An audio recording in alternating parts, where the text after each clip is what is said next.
will join us. They reached out to me. We had a long day yesterday. Really happy you're here on time. So today is a little bit more, I would say, easier for us. It's not that long of a day. We have amazing experts, amazing people here. The only disclaimer I would like to make today is about the lunch options. So when you scan the QR code, it shows that you can choose 4 options, but you have to choose 2 from all of them. And if you did the wrong choice already, please do another one and choose 2, please. So now I will give the floor to the office boss, Oliver, that will give us some welcoming remarks on today's forum. Yeah, thank you very much, Elizabete, and hopefully I'm the right choice. Good morning, everyone. My name is Oliver Morwinsky. I'm the head of office, Konrad-Adenauer-Stiftung, Baltic States. Unfortunately, I couldn't welcome you yesterday already because I was outside of the country, but I'm happy to do so today. So I'm very happy to see all the faces here and still the new coming in as well. I'm very happy that I can see you here physically because this kind of program, the Future Leaders Forum, is a program which we are running since a couple of years together with LATO together. And it's every year more inspiring, and I'm very grateful to see so many young, engaged people from all around the world participating in this forum, because this kind of academy and Future Leaders Forum is something which is hopefully building up the future elite or the future leaders of the world of tomorrow. And as Konrad-Adenauer-Stiftung is a political foundation, we are working on building democracy and also sustaining democracy. And as we unfortunately can see, democracy is a gentle flower nowadays. And we see that we have to work on this every day, and to work with young people, to work with people who are engaged, who have a vision, is much more important. And to be not only a future leader, but in general a leader, not only means to have a good vision and to work hard, but also to pick a good team. And that's why I like this forum also very much, because it's not only about content and discussions, but also about network. That's why I want to encourage you, please connect with each other, stay in contact, make future contacts, not only on the friendship level, this is nice, but also for the future, for your future careers. So thank you very much for being here, being engaged, being motivated. Thanks goes out also to our partners LATO, Elizabete, who's really engaged, and very thankful for all your efforts and work you put in together to keep the folks together and also the program running. It's a lot of work. That's why we appreciate this very much. So wish you all a successful day, and enjoy very much Riga Conference, which will also start today. Great conference, and I hope you get many more insights for your future way. Thank you very much, and enjoy.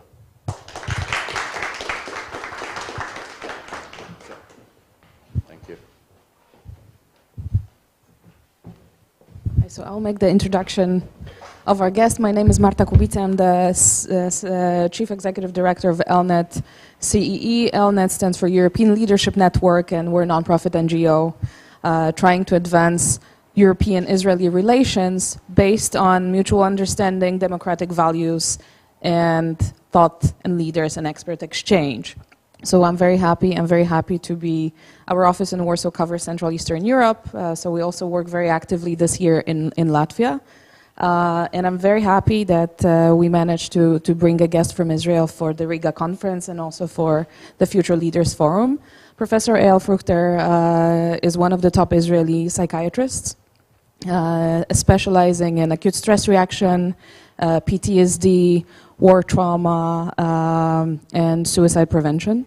He used to serve as the chief psychiatrist of the Israeli Defense Forces for many years. Then he ran psychiatry departments at the Rambam Hospital in Haifa, and then he was the CEO of Maleh HaKarmel Mental Health Center in Israel. But he really is one of the top experts on resilience. We had a chance to work together since 2022, when already in March 2022 he was teaching and training Polish and Israeli mental health professionals on how to work with the refugees affected by the war trauma. And I hope that you will have a lot of questions on resilience, especially for the young leaders. What does it mean to build resilience for you, your communities, and your countries? And please feel free to ask all the questions you want after a short presentation. Eyal, the floor is yours. Thank you so much.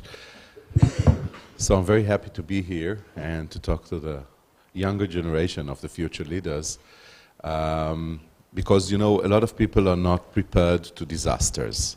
And in the history, we all heard about, of course, Giuliani. Okay, Giuliani was the mayor in New York when 9/11 happened. And he was very famous for being in the right place and saying the right things.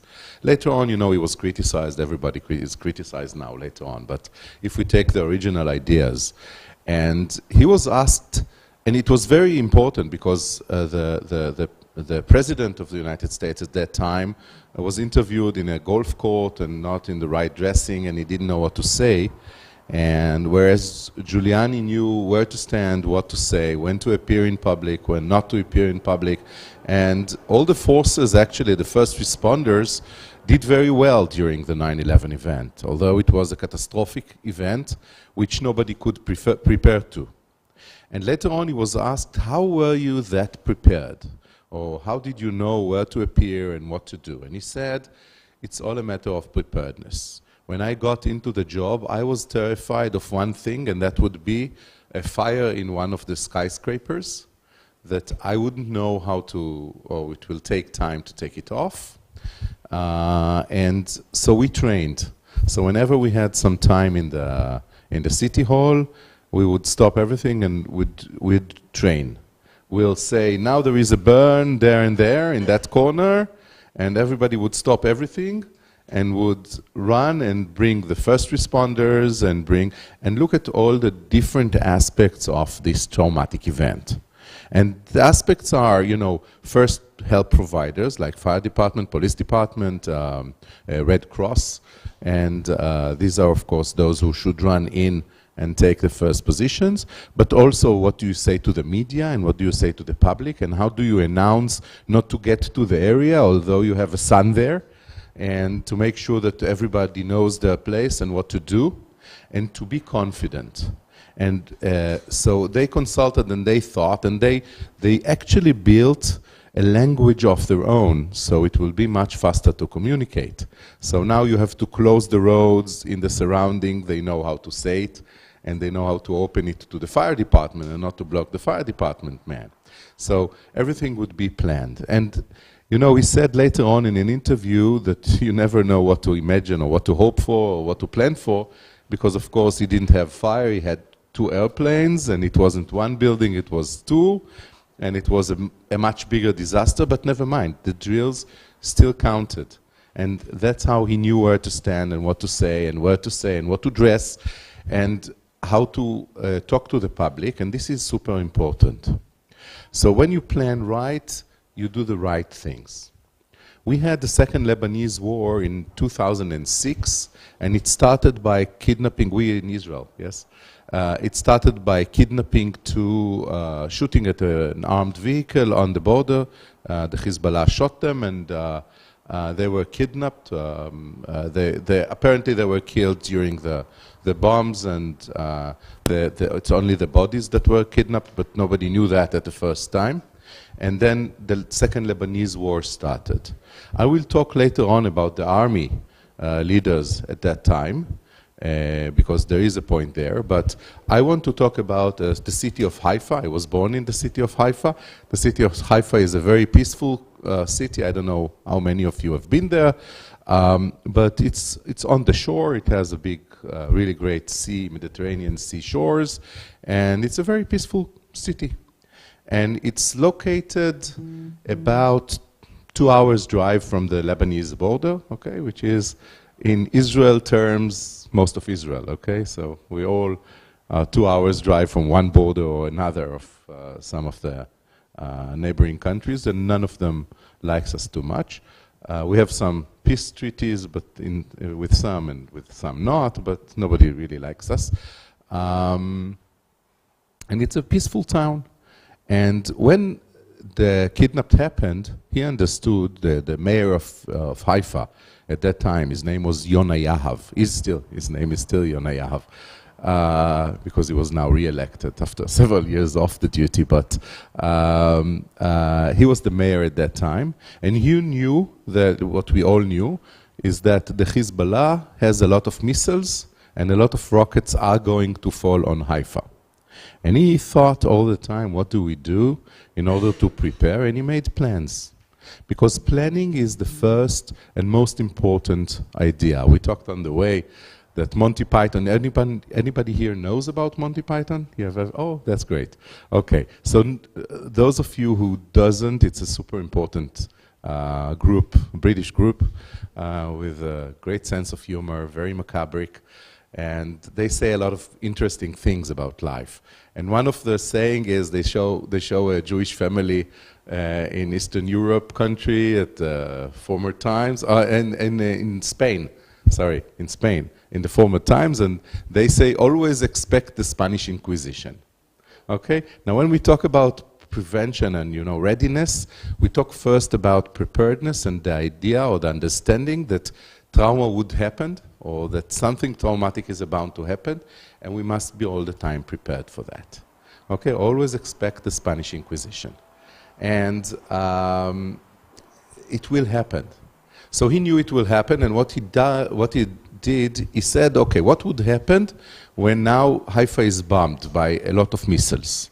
People are getting wounded, people are getting hurt, and schools are not running, of course, because nobody would send their kids to school at that time. And we know from other areas of disaster that a lot of the first responders wouldn't come, okay? The most known occasion of that was the nature tragedy of St. Louis with Katrina hurricane, right? Where about 1/3 of the first responders came to work at that time. Okay, 1/3 of the first responders. The fire department, the police department, the Red Cross, they didn't show up to work because they had their own families to care for. Okay, so he said, I need to make sure that my city employees would need to keep on running the city, because when the city is running, everybody is more peaceful. And we need for that two main things, and that's money in the ATMs, okay, because sometimes the net wouldn't work and everybody runs into cash flow, and they feel more secure when you have the finance in the pocket. So I need the ATMs to be full, and I need the supermarkets to operate, okay? So I need the streets to be cleaned rapidly after something happens. So if a bomb just fall, everybody would clear the area and we would make it look like a street again. So I need a lot of things to happen, and I need the city employees for that. And why would the city employees come to work? They would come to work because I will make sure that their kids are in a safe place, okay? So he said, okay, the first thing we'll do in the city of Haifa is to open kindergarten, kids school for the youngers, to make sure that they are well kept, and we'll put it in the safest area in Haifa, which is in the garage parking of a big mall that is deep into the mountain, okay? It's dug deep into the mountain, so it's very secure, and we'll open it central in Haifa. So we'll open there the place for the kids of the city employees. So the city employees would be free to work. Because unlike in Katerina, they stayed to take care of their mothers, their fathers, their kids, because everything was flooded. So how can I go to work when something like that happens, right? Think for yourself. You don't have kids because you're very young, all of you, but or most of you anyway. But when you think, would I leave my old mother alone at home when a big danger is ahead? No, I would not, right? So I will excuse myself later on, but I will feel bad with myself, but I would probably not come. And that's the first thing that he said. He said, what I want to operate in the city, and he thought of how to make sure that the employees would come. Okay? And then, when the war started, it worked like a clock.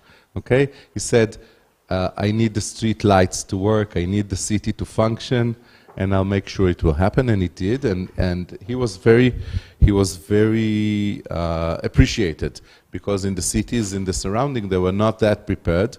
And then the citizens just left the city, and in Haifa, most of the citizens just stayed, okay, because they felt secured enough. So, when we are looking at the future, we always need to think of what disasters would happen, okay? What disasters would happen? You're working in the foreign affair, most of you, right?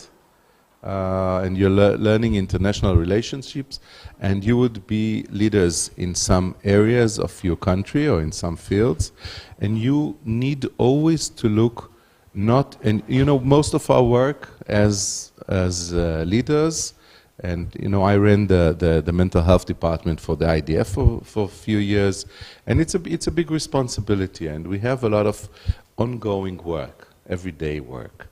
And the everyday work usually takes most of your time, right? Because it's work, right? You need the manpower to work, you need to educate them, they need vacations, they need all sort of help. There are often some disasters, like in the mental health department, a soldier committed suicide or things like that. So you have always the daily routines of work that takes most of the time.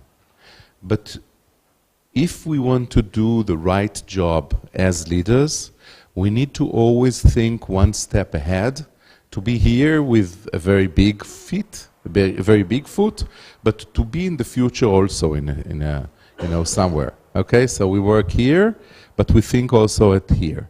Now we think at here, the future, not only on terms of development, how will I develop the field that I'm responsible for, but also what would I do when disaster comes. And it takes time, and it's not obvious. Most of the people you will meet with never think about it, okay? I can tell you, again, the 7th of October happened in Israel. You're all familiar with what happens, right? And we were taken by surprise, because we had a conception that the Hamas area in Gaza, they are too terrified to attack us, okay? And although some people said they might attack us, and it might happen that 2,000 or over 2,000 terrorists would attack the fences and would cut the fences and would just go over it and attack the Israelis. But most of the time, most of the leaders said it would not happen. So even when some clues that it's going to happen were there, and there were, everybody preferred to ignore it. And that's a big, big mistake, okay? Because when you think that you're on a conception that something would not happen, then it is a much higher danger that when it happens, you're not prepared. And that's what happened in the 7th of October. The 7th of October caught Israel unprepared.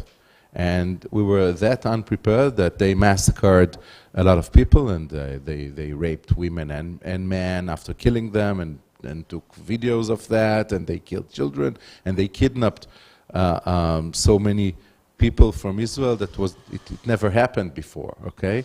And it took the military 2 days to get organized, and it took the country, well, it still takes the country a lot of time to get organized, okay? If you look at some ministries in the government, they are still not operating well enough, okay, with the disaster, because it was a huge disaster and totally out of our understanding. So one thing is to get prepared and to always think what might happen and to build solutions, and the other is to keep somebody on the red team. You know what a red team is? You know, you're coming from the States? Yeah, because red team is American language. The red team is to think the opposite, okay? So this would not happen. The terrorists would not cross the line here because they don't want us to smash all Gaza later on, which we do, okay? But you don't want them, and they wouldn't dare, okay? And somebody should come and say, and he should have a position. Okay, now let's say they did, okay? So Russia wouldn't invade Poland. Poland is big and strong, right? Sorry, Marta. Poland is big and strong, right? They would take Georgia, or they would take Latvia because they are smaller and, you know, they're more convenient, or Finland. But they wouldn't take, but when they will, and somebody should say, but they will, or they might, or they don't only go for one front, they want to jeopardize the whole line, so they would go in several areas. Now, I'm not saying it will happen. I hope truly it will not, for the sake of the world, but I'm not sure it will not, okay? And somebody should always say. So, when we go into the job, and we start our positions as leading positions or in important places, we must keep in mind 3 main stones, okay? Now, 3 big stones. One is always plan for the future and look at what will happen in the future. Just don't just spend your time on the everyday work, because the everyday work tend to take all the time we have. But you know, Parkinson. You're familiar with Parkinson? Parkinson is a great a British person. I'm not talking about the illness Parkinson. It's different persons. Okay, I'm a doctor, but that's different. Parkinson was a mathematician and a socialist, a social professional, and he said that work and time are very peculiar things. Among other things, he said. And what he said is that work always takes the time we planned for.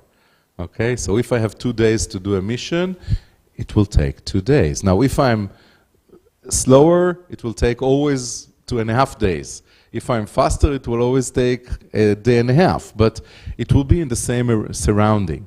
Now, if the same mission I would have a full week, it will take a full week, and a day if I'm slow, and minus a day if I'm fast. But it's always on the edges of what we were planning for, okay? And we will work all the time.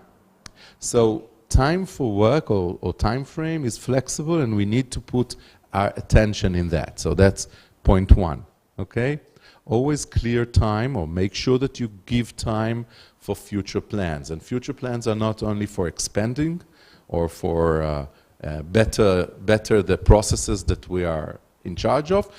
The future is when disaster happens, because it will, okay? And the second thing is, once we prepare, we need to have a red team always. Somebody that will whisper for us, okay, you're stuck in a conception. Or you might be mistaken. Maybe it will happen like that, okay? And when it happens like that, what do you do? Okay. You know about big stones?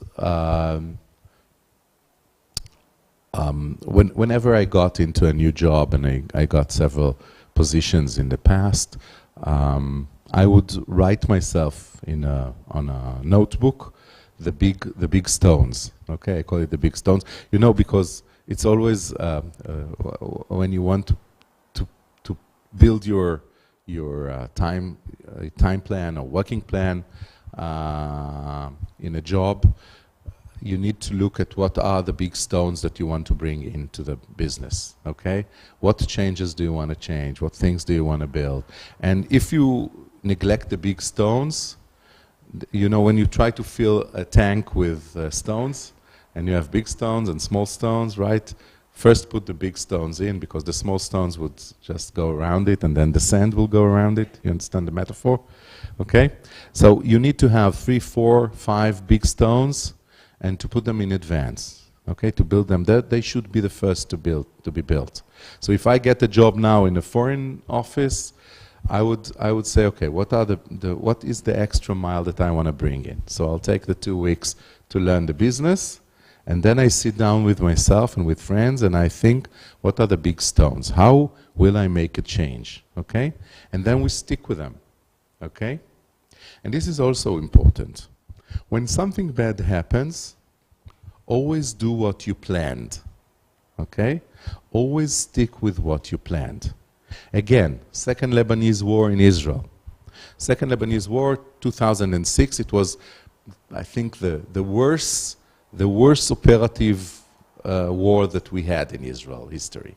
And Golda Meir, our prime minister in the Yom Kippur War, which was terrible, started terrible, but ended up well militarily, if you look at the military activity. She once said that Israel cannot afford herself to lose even one war. Okay? She can win all the wars. She needs to win all the wars because otherwise we don't have any buffer zones here. Okay? So what happened in the Second Lebanese War is that we were planning on a war in Lebanon. Okay? It was called, the operative was called Big Pines. Okay? That was the name of the operation, and it was well planned. Where to go from, how to go in, how to build the forces beforehand, how to get the reserve force plan, the reserve force units to train before going in, okay? How to first smash them from the air, then go down on the field. We had a plan, okay? It was well planned, well documented. And then when the war started, I don't know why, but the Surgeon General, no, the head of the military, okay, the highest commander, he just say, okay, we go in. So he improvised on the plans, and it was terrible. Okay, it didn't work. You can't improvise it because that's why you plan ahead. What does it mean for you to plan ahead? I can tell you that I had, wherever I go, I have in my first drawer 3 things: a bar of chocolate because I like chocolate. Okay. The bitter ones, not the sweet one, by the way. It's full of serotonin, that's why. Okay, yeah, it makes you happy. The second is aftershave, because you need to convince people that you are relaxed, okay? And that you are on top of things, you know what you're doing. So you shave, you put an aftershave, you smell well, nothing is panicking around here. Okay? And the third thing is a note, a paper, with the what to do and what to say. Now, you don't have to improvise on that. For most things, when you have the note, you know what to say. Okay? And for most occasions, it will just, you'll need minor adaptations, maybe. Okay? But not more than that. Now, in Israel, in the 7th of October, we felt that it was such a big surprise, nobody knew what to say. You could see government members, and they didn't know what to say. You can look at the military. It took 3 days for them to first respond seriously and to calm you down and to say, hey, we know what we're doing, we're on business. We made a mistake on the 7th of October, but on the 9th of October, we already reconquered the kibbutzim and the villages that were conquered by the terrorists, and there is no terrorist anymore in Israel, and we are going to hit them, and we know how to do it, okay? Because we will work by the operative plans. And this was so important, because if somebody knows what to say, then we feel calm down, that we feel we are in control. And it's super important for everybody to function better. And it's super important because that's how we calm down the kids. Because when we are more in peace or calm down, we know what to say to our kids, and we know what to say to our families, and we know how to calm them down. By the way, the first really good leaders talk on our 7th of October was done about 10 days after the occasion, which is a super long time. Everybody looks for somebody who knows what to say at that time. And the talk was done by Biden and not by our government or prime minister. So it tells you in what big break we had at the 7th of October. And we did. Okay, it was a very big break. Now, what we know about disasters is that usually we prepare for short period disasters. Now, short period disasters are relatively easy. Relatively easy, but yet you as future leaders, you need to know the time frames to work, okay? A short-term disaster is like nature disaster, okay? We had the hurricane now in the States, right? And it was a very big scale 5 hurricane, but you know it will pass. So it will take several days, and there will be floods, and there will be people killed, and houses torn, but it will pass. So we have the disaster and the immediate time after the disaster. So we know how to prepare for that. It happened a lot in the past.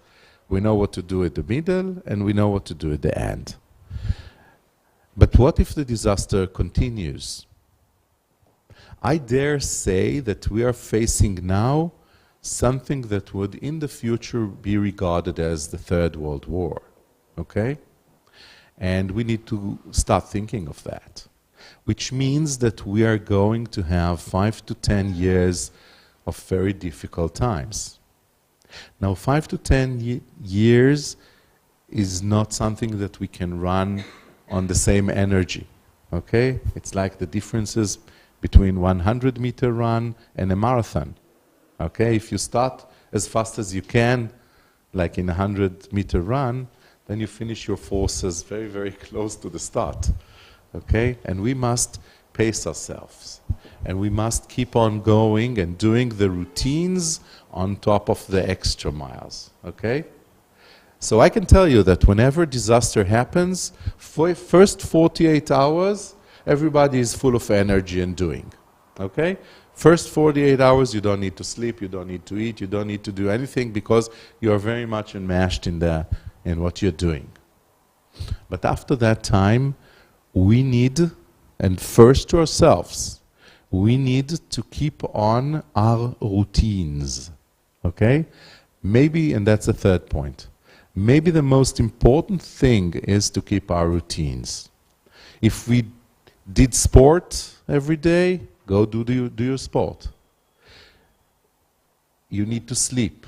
You need to eat. If you go to church, go to church. You go to the mosque, go to the mosque. If you need to, if you get you get empowered by meeting your friends, go meet your friends. Now you know. Now in Israel, we go to restaurants, we go to friends. We feel that it's not right. Okay, we feel that we need to be blamed sometimes. How can we enjoy ourselves, you know, go to the beach, when 100 people, 101 actually, are still in captivity in Gaza, or are fighting in Lebanon, or are evacuated from their houses, right? In the surrounding of Gaza, and all the northern cities were evacuated. So we have 140,000 refugees now within Israel. How can we go and enjoy ourselves? But there is no other option. When a war continues, and now it's over a year, okay, because it happened on the 7th of October 23, you need to start pacing your routines, because the routines fills us up. Because when we are talking about trauma, we must all understand trauma is a balancing scale. It does not stand by itself. And the balancing scale is, what are the demands due to the trauma? What do we have to do due to the trauma? Like we were evacuated from our homes, etc. And on the other hand, what empowers us? And we need to keep it balanced all the time. Okay? If it's not balanced for a very long time, we lose our functioning. We cannot function well. So we need to make sure that we keep our balances. And by keeping the routines, it's super important. We use it in treatment, of course. When we treat people, we tell them first to keep the routines. The first guy who talked about it was Lazarus. Lazarus is one of the cognitive behavioral professionals that started talking about behavioral ideas, and later on in the 70s on cognitive ideas. And he said we need to keep our basic pH. Basic pH is initials for routines in behavioral, physical activity, religious, etc. Okay, but it does work, okay? That's how, you know, and when war starts, and it will start, and it will take and last, in your countries, it would last 5 to 10 years, you must be prepared to keep on your routines, okay? Don't overdo the first month or so, because afterward you would not be able to function. And the other thing in functioning is whom do we consult with and whom is our helper. Now the positions that you are taking, and I don't know anyone here, but we talked with the organizer of the plan this year beforehand, and she said that you are all working or studying on mainly in foreign affairs, right?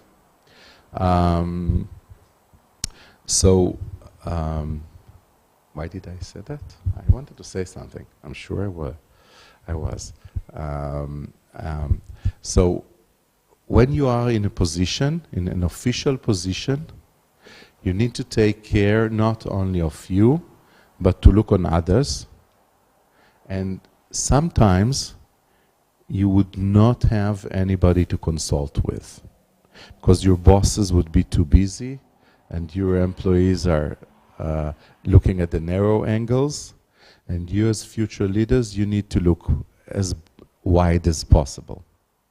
And that is why groups like you yourselves are so important, because you are the colleagues of yourselves, okay?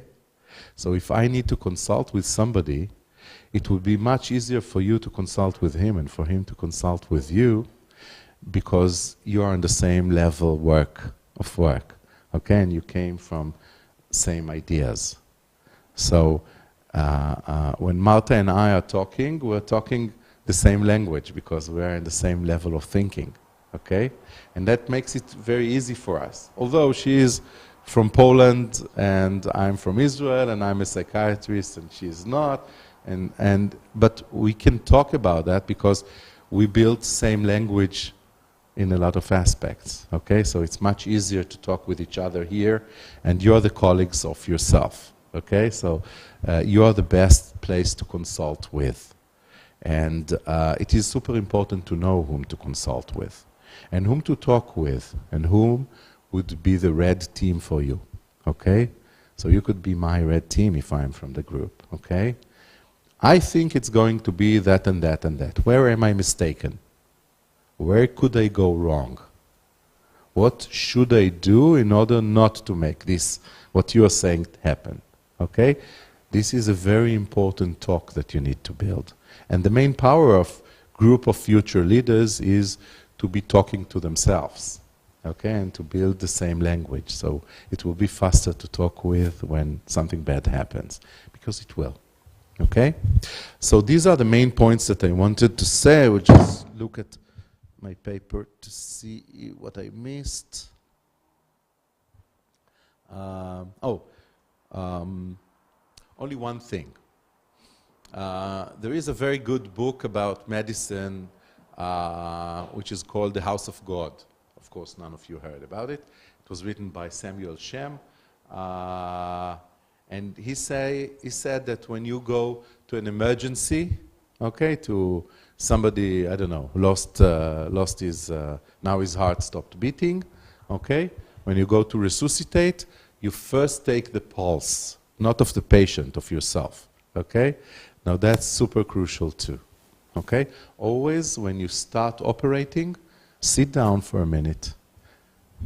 It's easier if you have your notes on the drawer, on the first drawer, eat a bar of chocolate, take the paper out of the drawer, take your own pulse, see that you are calmed down and you know where you're standing, even if there is a lot of unknown facts, okay?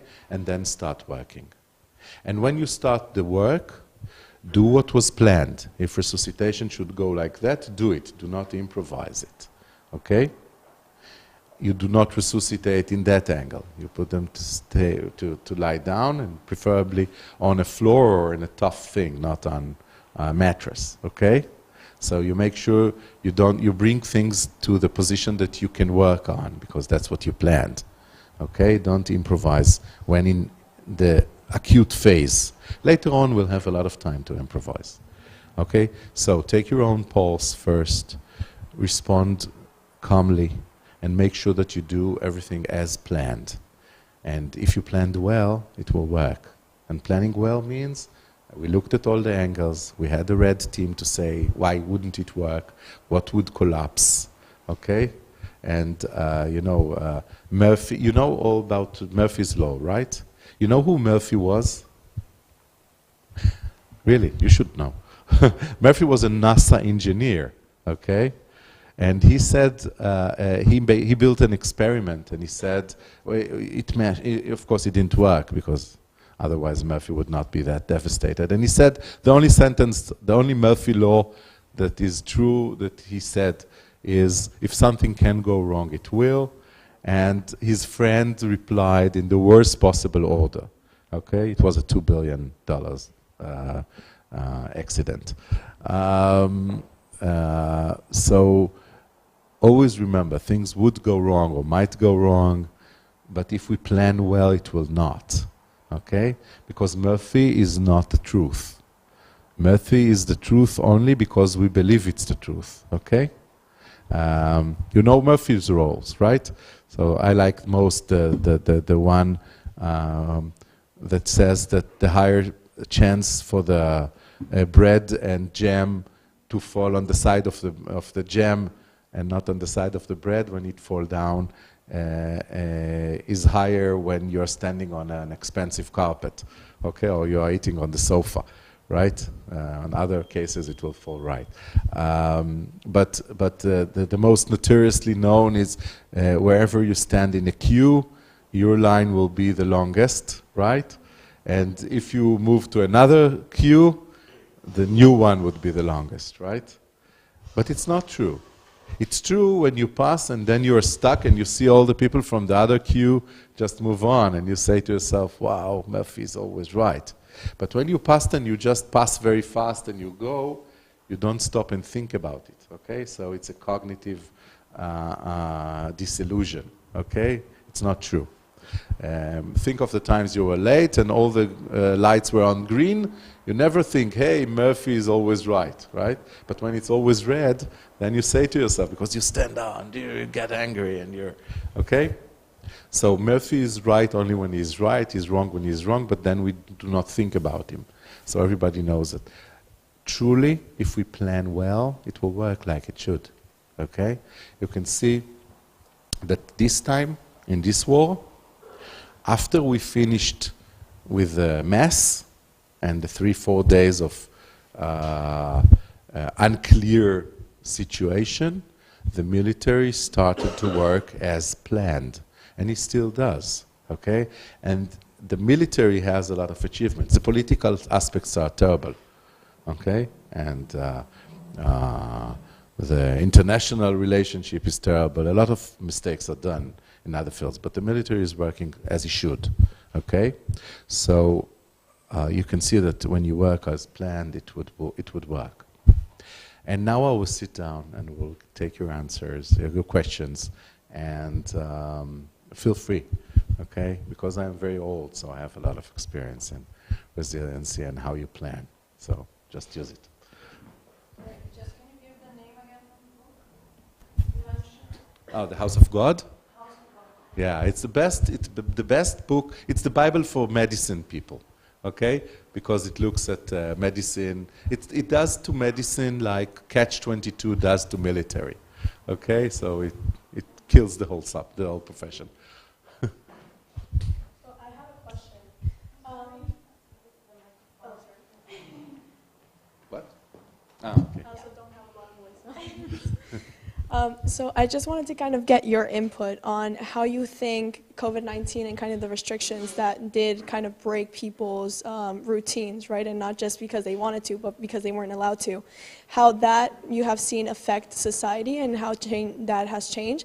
And also what you expect the changes will be after we kind of go past the wars that we currently have going on in the Middle East and in Europe, and how that might also change the society in the future. Wow, that's a big question. Well, about the COVID, I know, okay, because we're already past it. The COVID blew the idea of a flat world. Before the COVID, we all felt that we are in a flat world, right? Everything is close by. We can always fly from place to place.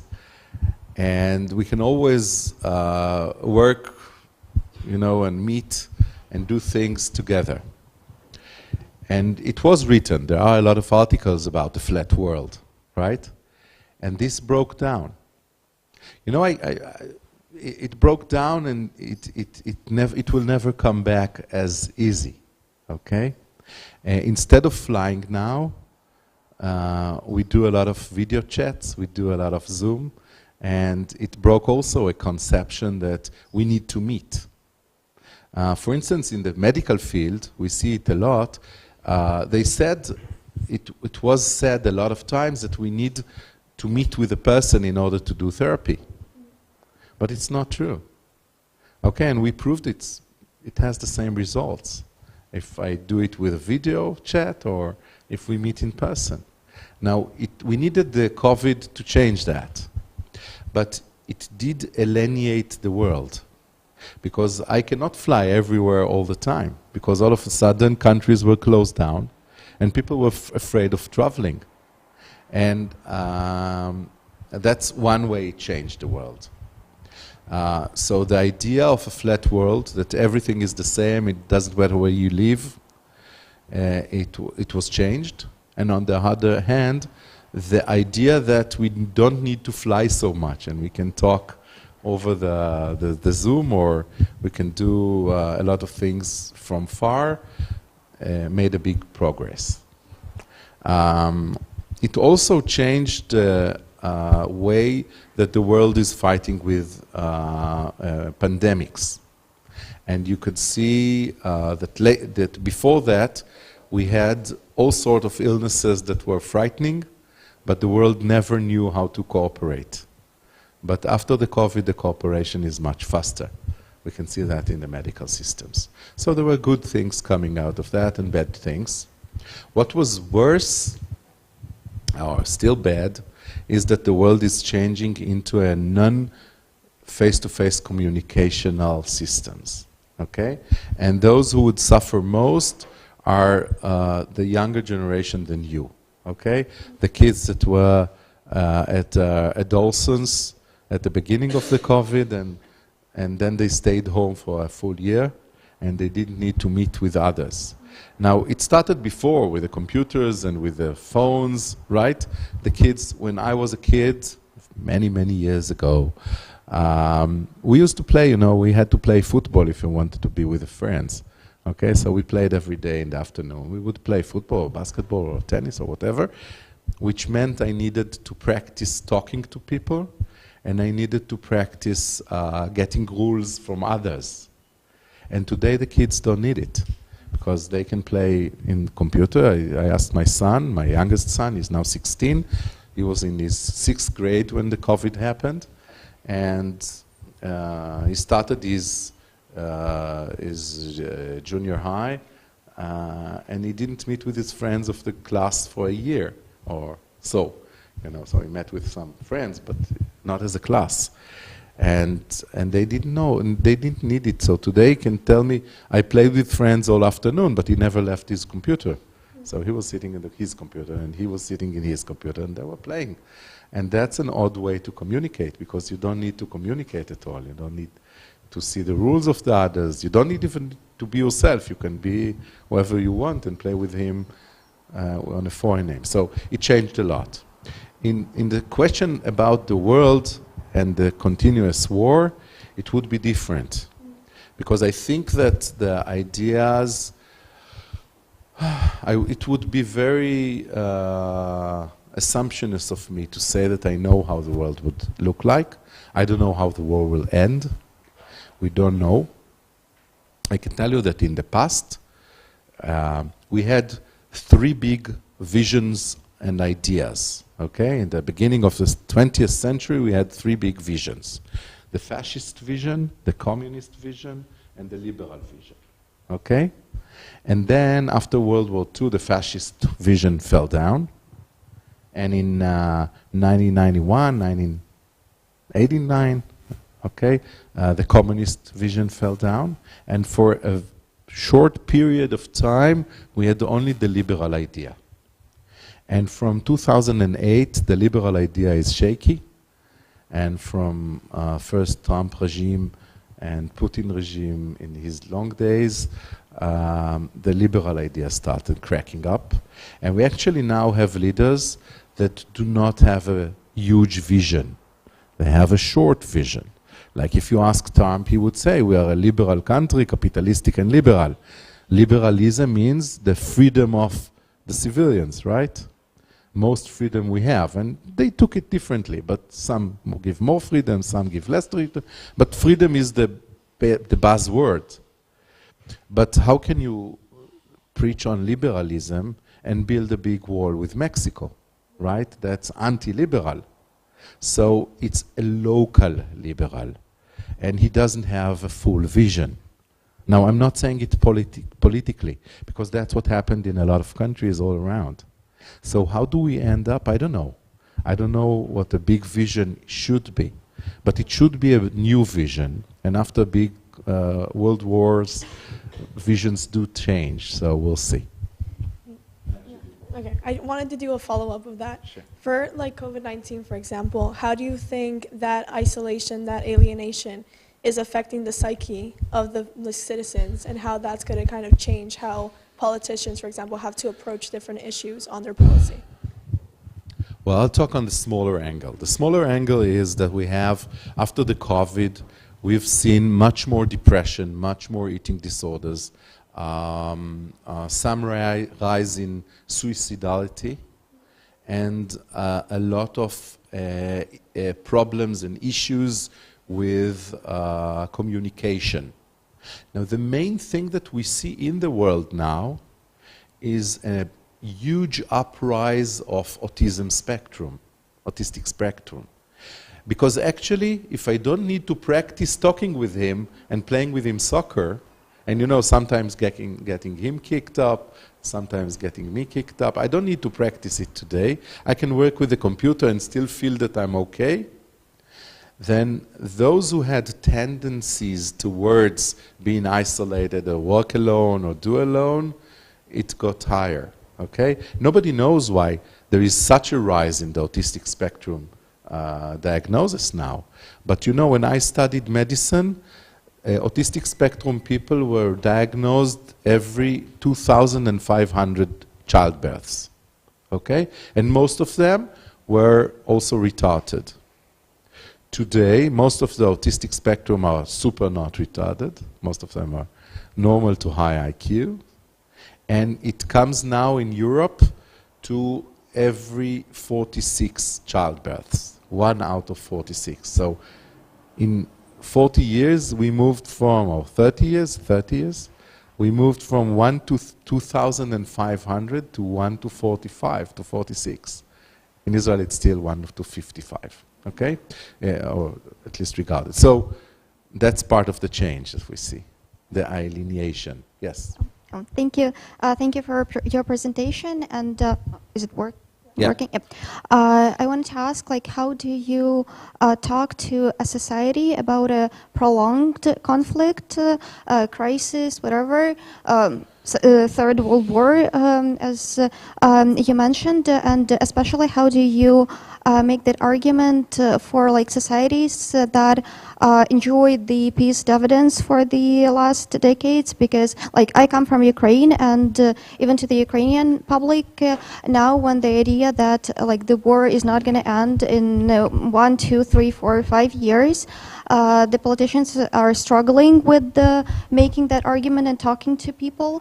And in my second home of Estonia, or like the Nordic region, where the total defense is kind of ingrained, it is still difficult to talk. But the further you move, you know, to Western Europe, like how do you build societal support for that, for this preparedness to make the other steps?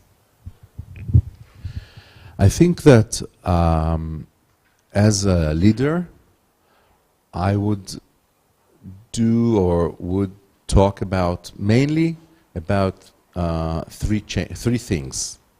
One, as I said before, is the allowing them to feel okay when they do their regular stuff, their routines. Okay, so to enhance the possibility of doing or keeping your routines. And it's not as simple as it sounds. Because how can I go to the beach and enjoy time with my friends when somebody else is from my country, which I care for, is dying on the border, okay? But it's super necessary. The second is not to be stuck on a position of a refugee, okay? I will elaborate on that in a minute. And the third thing is that we must pace ourselves and we must keep the unity of the society. So I would influence a lot in the unity of society, in the togetherness, and in the understanding that everybody is for the same purpose, for the same idea. Okay? And I wanted to elaborate on the second one, not to be stuck as refugees. Look, if you look at Israel, okay, and the Arab conflict, and I'm sure that most of you don't know a lot about it, but what we all know is that Israel is a strong country that built itself, and we're very happy. And the Arabs, the Palestinians that were evacuated from their homes at 1948, during the Independence War, they are still poor and in refugee camps, like in Gaza or like in other places. Even in Lebanon, they have the refugee camps. Now, this is very interesting because if you truly look at the history, most of the people in Israel are refugees from Europe or from Arab countries, right? If you look at Syria, they had about 200,000 Jews, but now they have none, or they have a few hundred, okay? So, but in Israel, you have a lot of Arabs. So, what happened there? What happened is that for a lot of Arab countries, it was good to keep the Palestinians as refugees, and the Palestinians decided to keep on being refugees. Whereas the Jews that were refugees from the European countries, okay, first massacred, then escaped and not easily entered Israel because the British were standing there. But for us, the refugee form, I know my mother, she ran away when Romania opened the gates at 1950. She and her parents, they ran away to Israel and they were refugees. They didn't take anything. It was taken already by the communist regime in Romania. They had, beforehand, they had meat factories and, you know, she was living in Sibiu. They were making salami. But when they come to Israel, her father worked on the road. He was paving the roads because they didn't have any money and they didn't have, because they left everything and they needed to work. Okay? And they didn't stay refugees for a long time. They decided to live in Israel and to change their lives, okay, and not to keep on being refugees. This is super important when war is very long, because if you're stuck on a refugee phase, you always feel miserable and feel sad for yourself, and you're always on thinking of what we had and what we have now. And that's not a good way to live, because you cannot rebuild yourself. So that's the thing that I wanted to elaborate it. I think that we need to help people that moved or that suffered to rebuild their lives and not to be stuck on a refugee phase.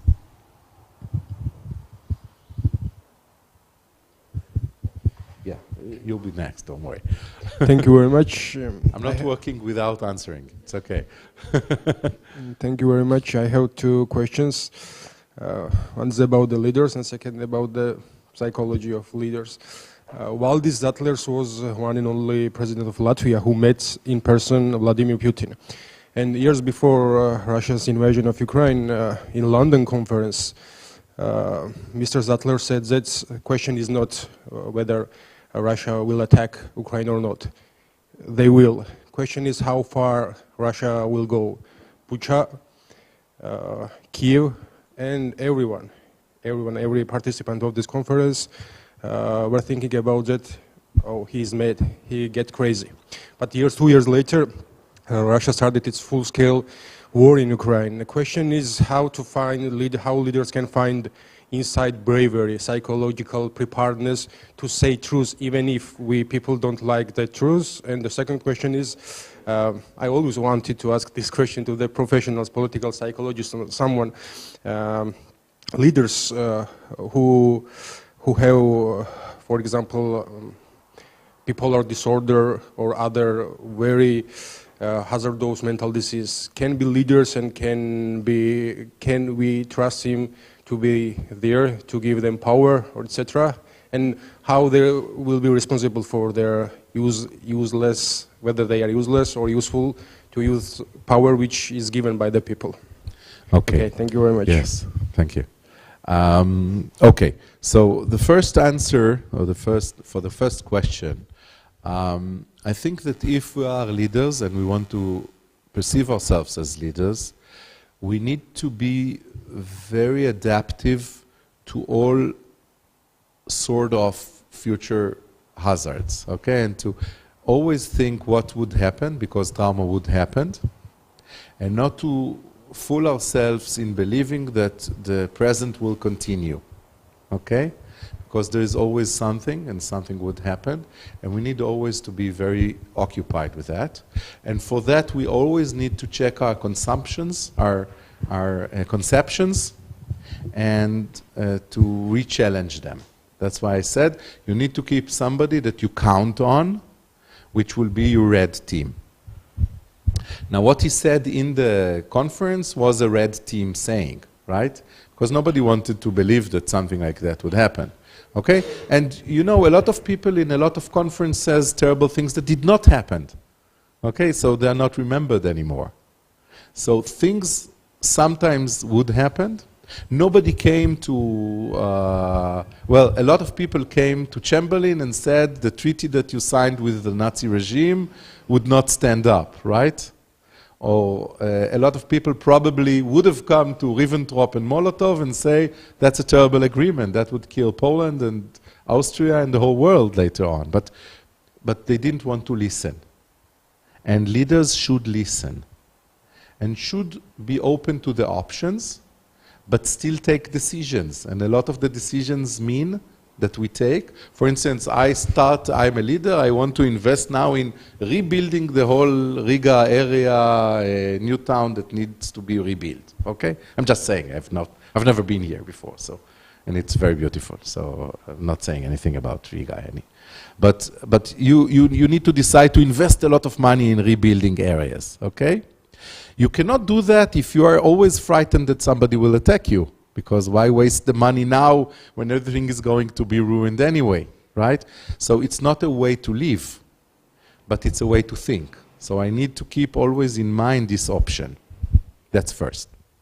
About the second question, we had a lot of leaders in the past that are actually bipolar, okay? In the world, of course, Lenin was bipolar, and Begin, Menachem Begin, our government prime minister, that made the peace with Egypt and the war, the first Lebanese war, he was bipolar, and he quit the work when he was in depression. He said, I cannot bear it anymore, and he resigned.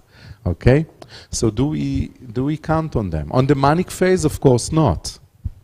But a lot of times they are very, very creative people due to the illness. Okay? So they have some extra value. Okay, so we need to make sure that we keep them on the right medication sometimes, and when they are stable, and we need to make sure that they are stable all the time. If they're stable, they're great, or they might be great, not all of them.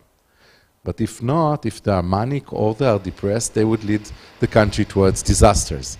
Okay, some say that the first Lebanese war we entered because it was necessary, but we kept on going because Arik Sharon was the Ministry of Defense, and he manipulated Menachem Begin, which was probably in a manic phase.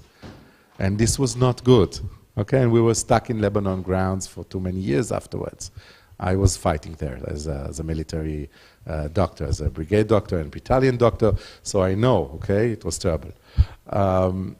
So yes, we must always be cautious, but nobody should be ruled out because he has some illness. If he has diabetes, he needs to be balanced.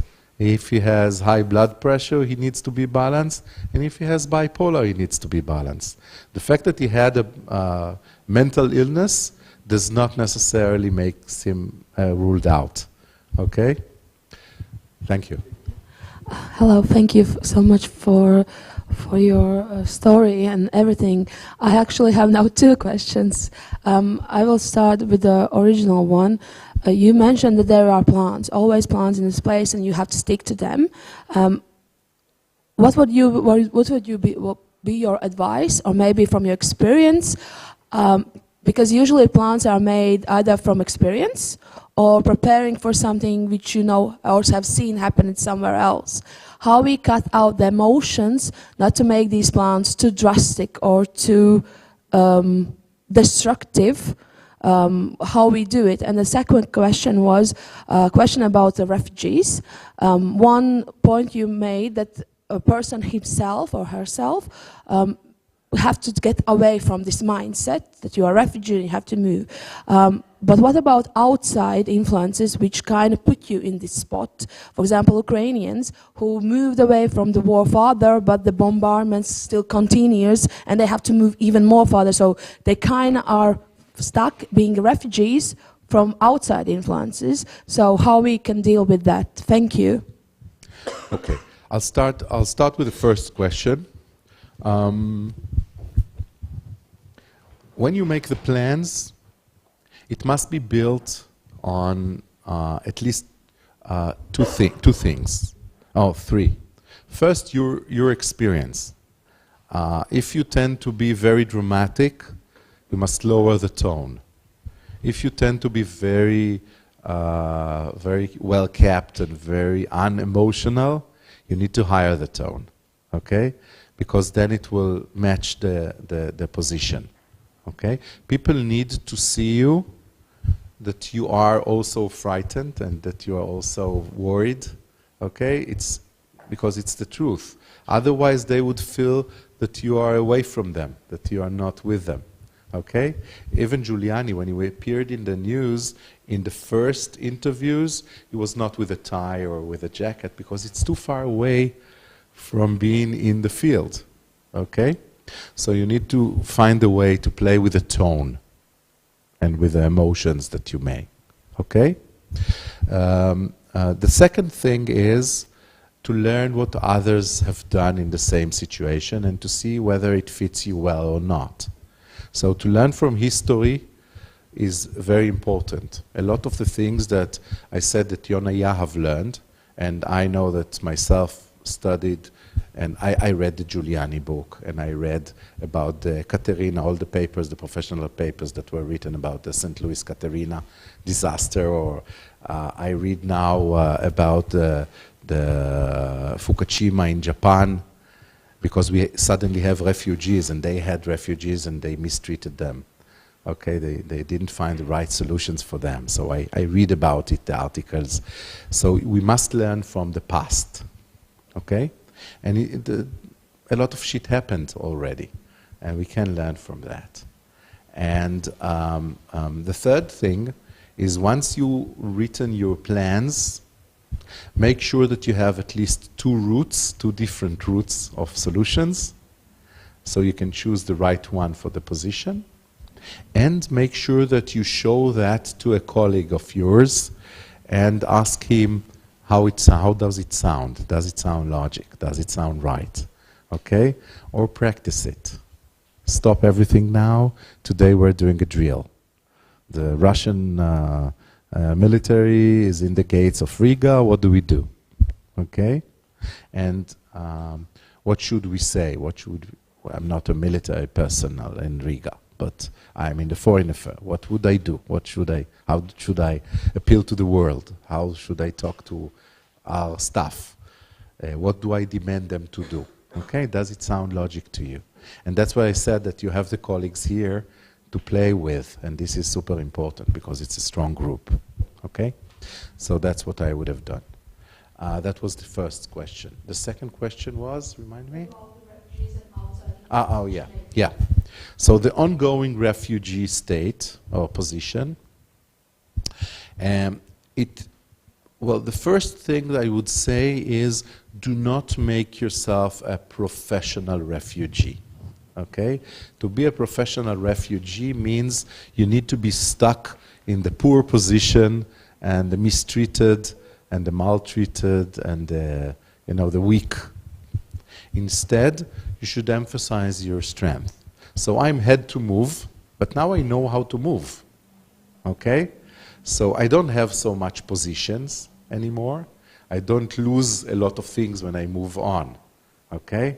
I just started to get organized. I don't know a lot of people. But I know that the world is helping me, and I know that my kids are already, they already know how to go to another school and to start talking with people. That's good. Okay? So I will not conceive myself as a professional refugee, which is always on the suffering side. I will perceive myself as a person that is better adapting to new situations. Okay? So I'm a refugee, but I'm not a professional refugee. I'm a professional human being, adaptive human being. That's a totally different world. Okay? And the cognitive, the whole cognitive psychology idea is that we are what we conceive ourselves to be. Okay? The glasses that we look at the world, that's how we understand the situation. So if I am a professional refugee, everything is against me. Okay? But if I'm not, and I'm a professional, I'm very well adapting person, when I come to a new place, I know I will adapt. Okay? So I will look at where is the nearest supermarket and where is the nearest school, and I will adapt. And I will learn the language, and I will... Now, it's very hard.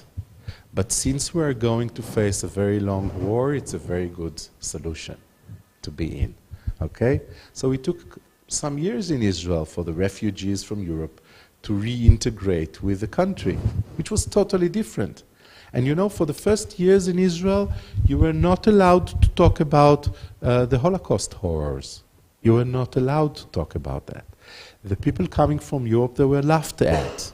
As they were so weak, they didn't struggle, because the Israeli civilians, the people that lived in Israel at the time, they also had to fight and to have a big conflict with the British, with the Arabs, but they managed to keep on going. So they didn't want to get the Holocaust idea of refugees. Okay, so we are weak, we were killed, we didn't have anything to do.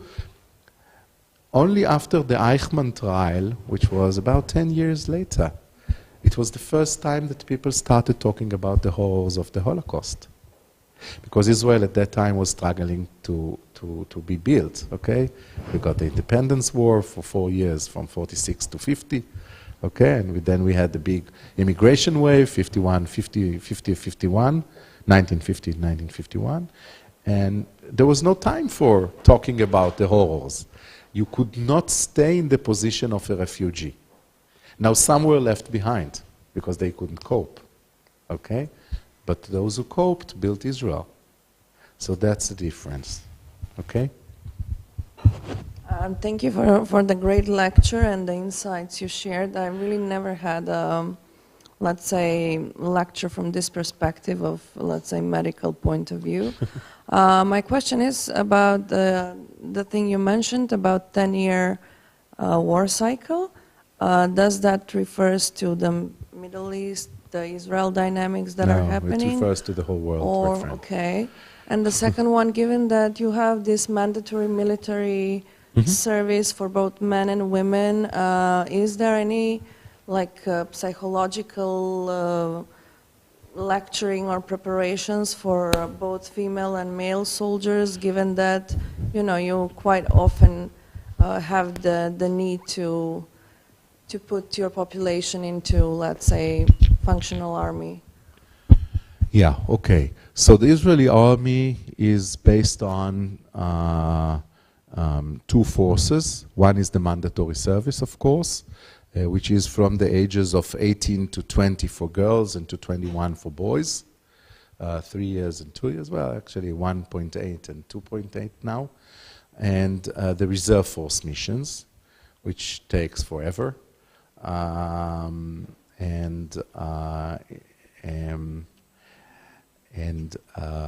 When kids are growing in Israel, they grow up knowing that they would do the military service. So they are all the time, they grow up to it. Okay? So you do not need a special adaptation for the change from school to military, because it's part of growing up. So my kids, they knew that they will serve in the military. Okay? Now I have 2 kids in the military service. One already finished with the military service, and one is now 17, the kid that was in the 6th grade when COVID happened. He knows that he will join the military in 2 years. So that's how they grow up. So you don't need extra work on that. We have a problem now with the reserve force mission. Because of the length of the war, it's starting to be shaky. Because it's a very intense war. We started with a very intense fighting in Gaza, which is a terrible place to fight in, because it's very crowded and very highly populated. And now we fight in Lebanon, and we still keep on fighting in Gaza. So what happened is that when you are a reserve force person, it means that usually it means that you do about a month per year to serve in military. But when you do a month, you know it's a month. You can still be a student, you can still work in your business, but this time they were taking, because it's a very long war, usually our wars never lasted so long. You know, the longest war, apart from the independence war, that was not that intense but took 4 years, but apart from that, our longest war was Yom Kippur War, in 1973, and you know how long it was? 29 days, altogether, from start to end. Okay? So, and now we fight for over a year.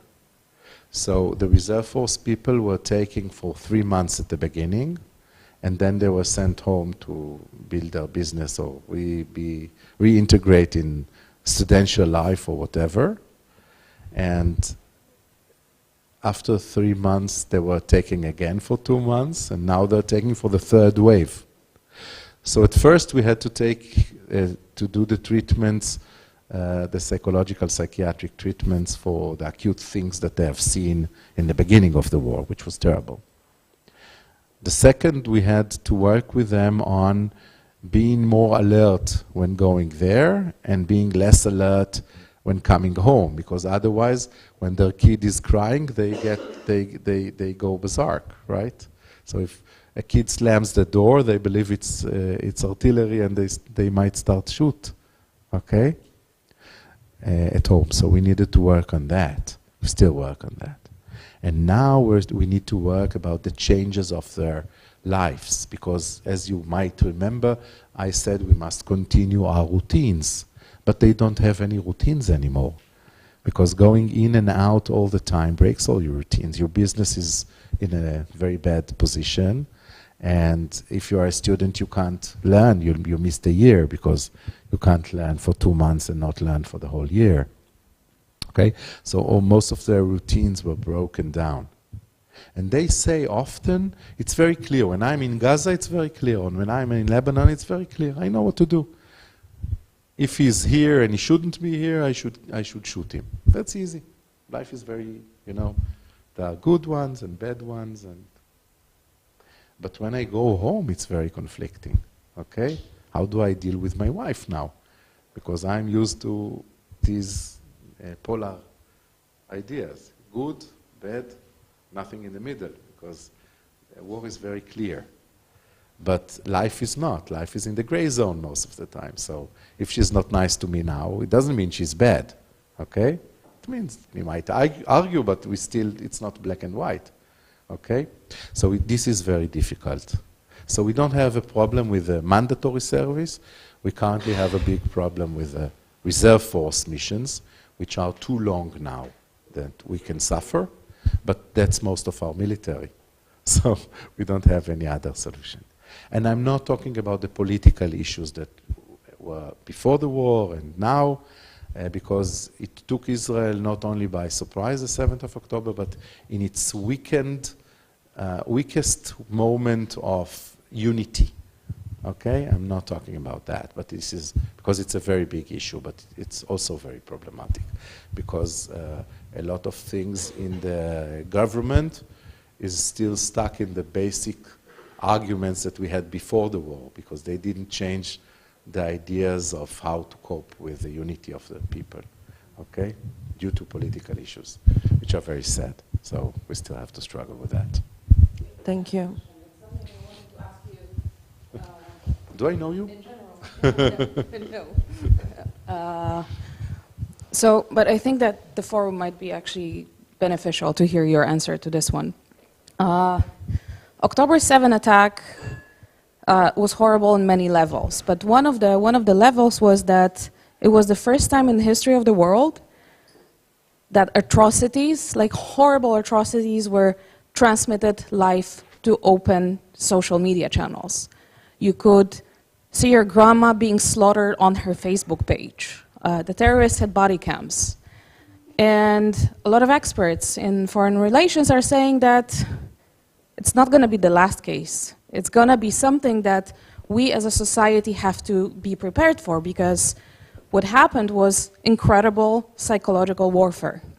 And it's still happening. Like, there is a reason why Israel is not showing 45 atrocities movies in the public, but at closed screenings. How our future leaders should work in a situation where you see your family members being slaughtered on their Facebook page? How do you cope, and is there a way to prevent it?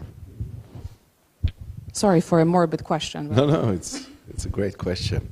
As a professional, it's a great question for me, because we deal with anxiety disorders and with all sort of mental problems due to traumas, okay, and post-traumatic stress disorder that is often talked about, but it's not the only problem. For everyone with PTSD, with full-blown PTSD, we'll have 1.4 with anxiety disorder, full-blown anxiety disorder or depression, okay? And there is a lot of comorbidity to PTSD with drug abuse and alcohol abuse, and you can see a skyrocket drug abuse now in Israel. It really went up dramatically, and of course with anti-anxiety pills usage. So it's a big question. Now, first we need to understand that unlike the Ukraine war, that the Russians and the Ukraine, they were fighting. It's war. It looks very terrifying, etc., but it's not. The basic conception about it is not that it's a terror. It's a war. Yeah, I know, but that's what I'm trying to say. Okay, it's a war, but it's not. It's also based on terror. If I, as the Russian army, frightens the whole area, then I would get extra points, because people will be too frightened to fight against me. Okay? Just a follow-up thing. Just imagine that the Russian army is transmitting Bucha live.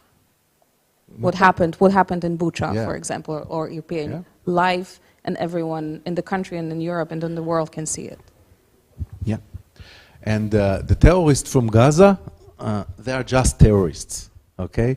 They know that they cannot fight like war, army versus army, although they were very well equipped and relatively well organized. They're not a fighting army, okay? So on one-on-one, they will always lose. So their win is always on the terror side. Their only weapon is to frighten. And that's why they carried and sent it all the camera videos of raping and killing children, because they wanted to terrorize. And sexual terror and such a visual terror was never seen. Now, me as a professional, I say two things about that. First, if you don't have to see the movies, don't look at them. And when war is happening, don't be stuck with the news, because it's mesmerizing. Okay, I found myself looking at the news the whole day in the 7th of October. I didn't go on Telegram and all the movies were there, but I didn't want to see that. And I also recommended those who asked me, and a lot of people asked me not to see that because it's unnecessary. We know what happened there. We need it for explanatory positions like foreign affairs, but because I want you to see the movie, because you might not believe what they've done, okay? But I know what they've done. I don't need to see the movie, okay? Because it will take a lot of, remember the balancing, it will take a lot of my resiliency. If I see my daughter, potential daughter, because they look like me and they speak like me and they live like me, okay? So it could be my daughter there.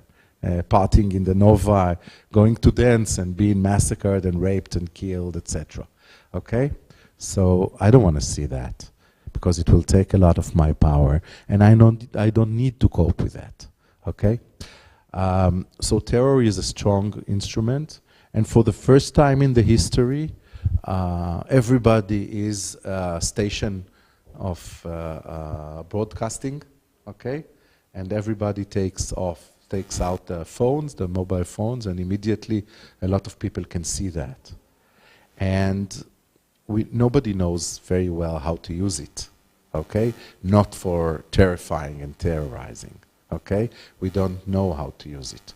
But I trust you young, bright kids to start thinking of solutions for that. Because you can also see viral things that are empowering.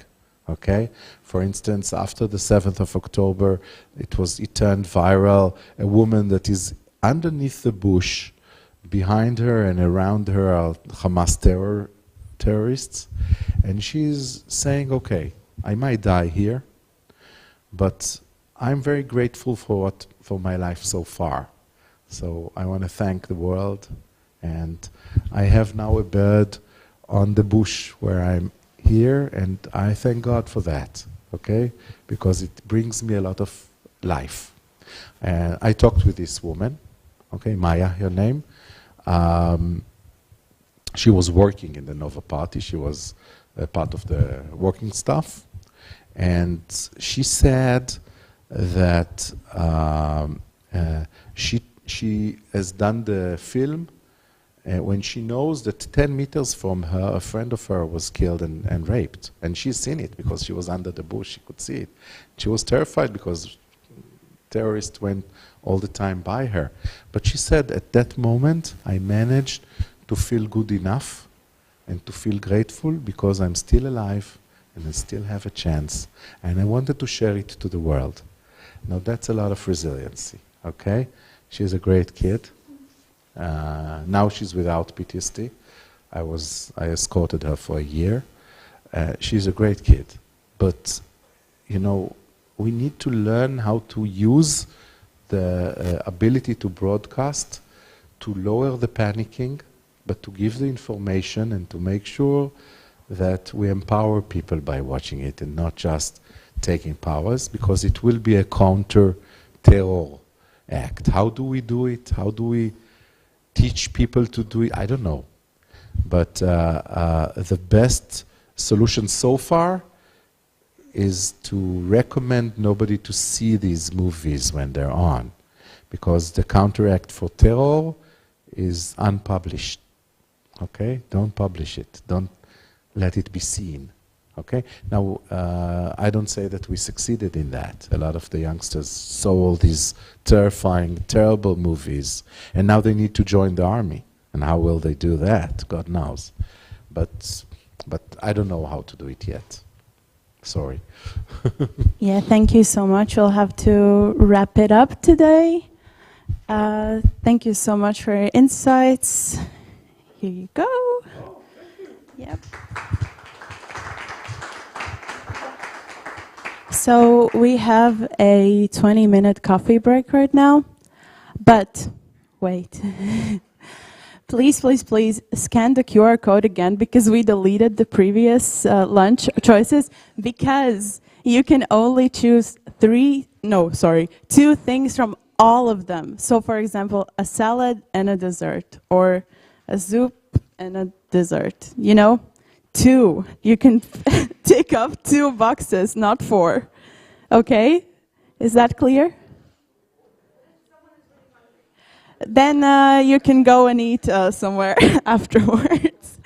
You know, 2 options. It's written there in bold as well. So, thank you, and I'll see you back at 10:50.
back up.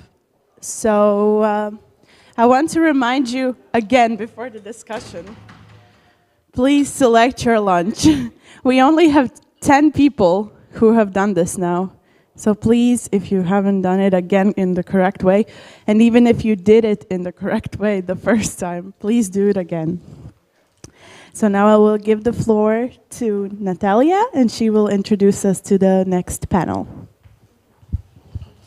Thank you, Elizabete, and good afternoon, everyone. I think most of you kind of know me by now. My name is Natalia Delinos.